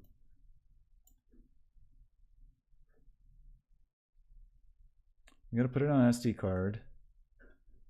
Okay, so you can just name, so kind of by default, this thing will just play sounds. That seems handy. And it seemed like it was doing makey-ish stuff, even aside from the ink. It was just like if you touched it, it played a sound. So that's handy. I'm kind of into that. So maybe we'll talk about this thing.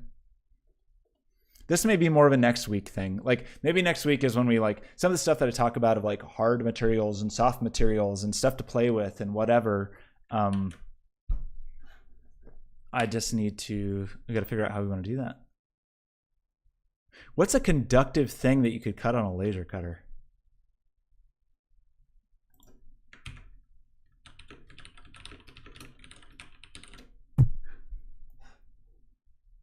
Laser cut circuit boards? Like what could you, what material can you use?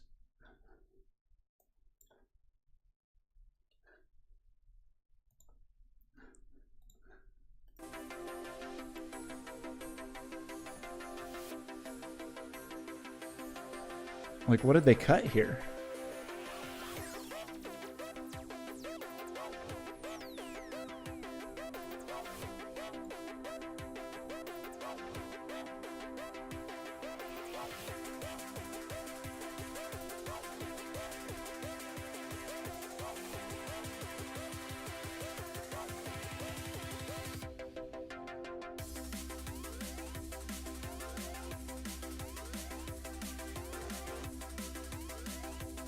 So that's actively cutting metal.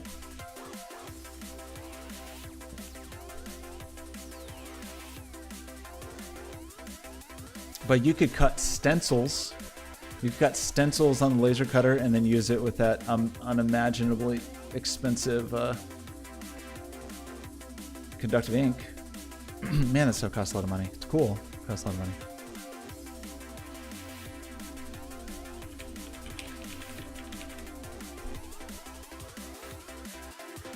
$1 conductive ink.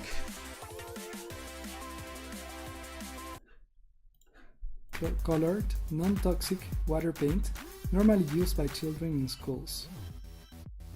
Okay. And also add a little bit of clear Elmer's glue to the mix.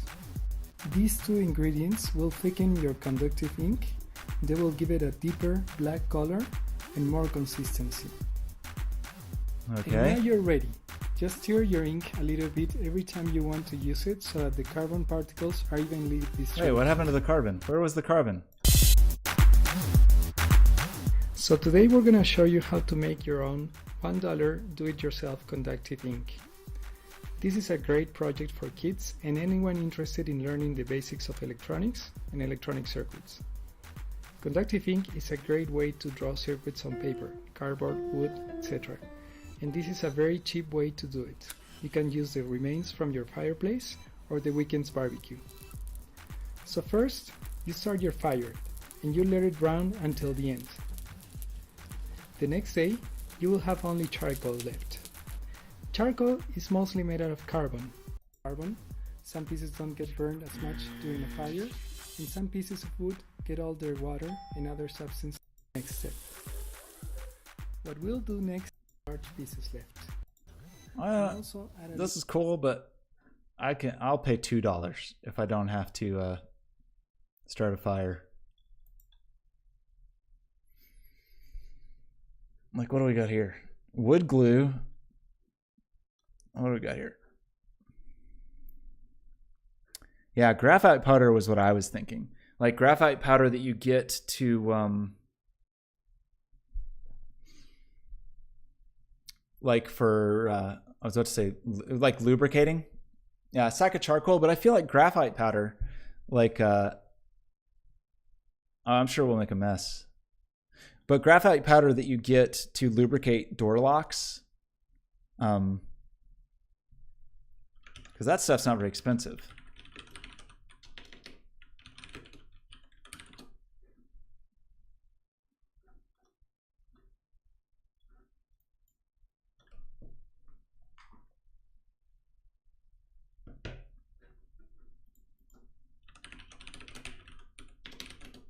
not power.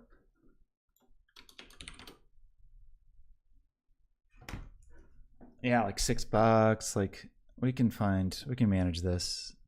Even an ounce for $6 seems fine. So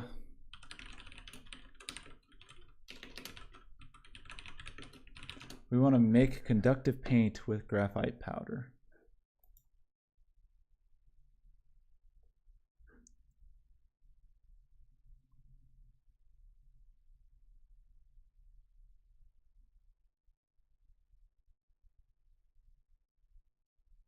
Absolutely.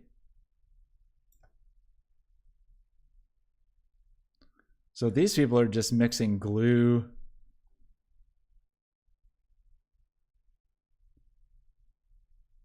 I actually have some conductive glue that I was using for soft circuit kind of stuff.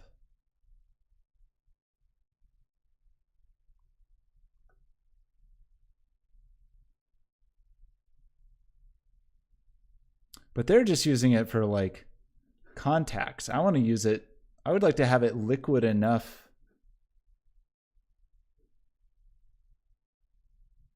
Carbon paint, silver paint.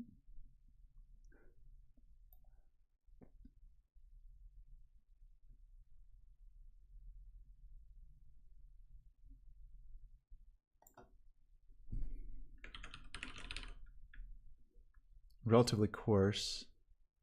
Finer powders make better connections. Maybe Amazon has like some cheap conductive paint.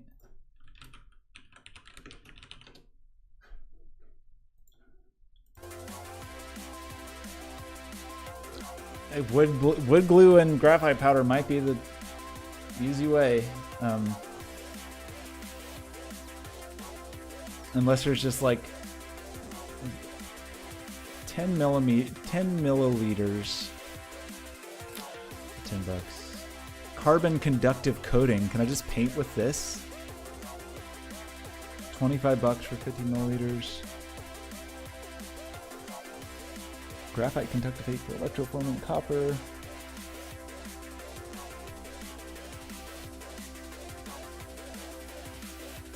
Reactive metallic copper. Pure graphite powder. Super conductive coating. Oh, silver conductive coating.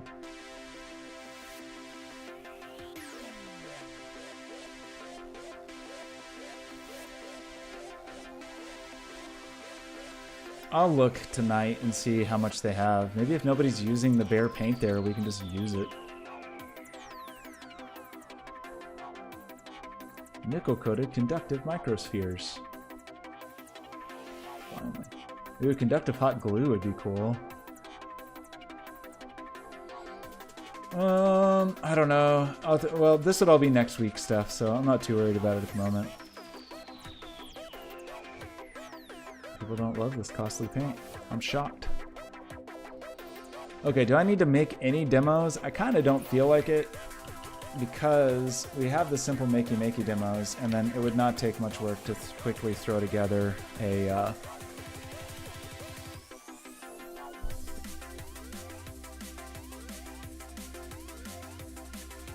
maybe I'll bring some of my copper tape.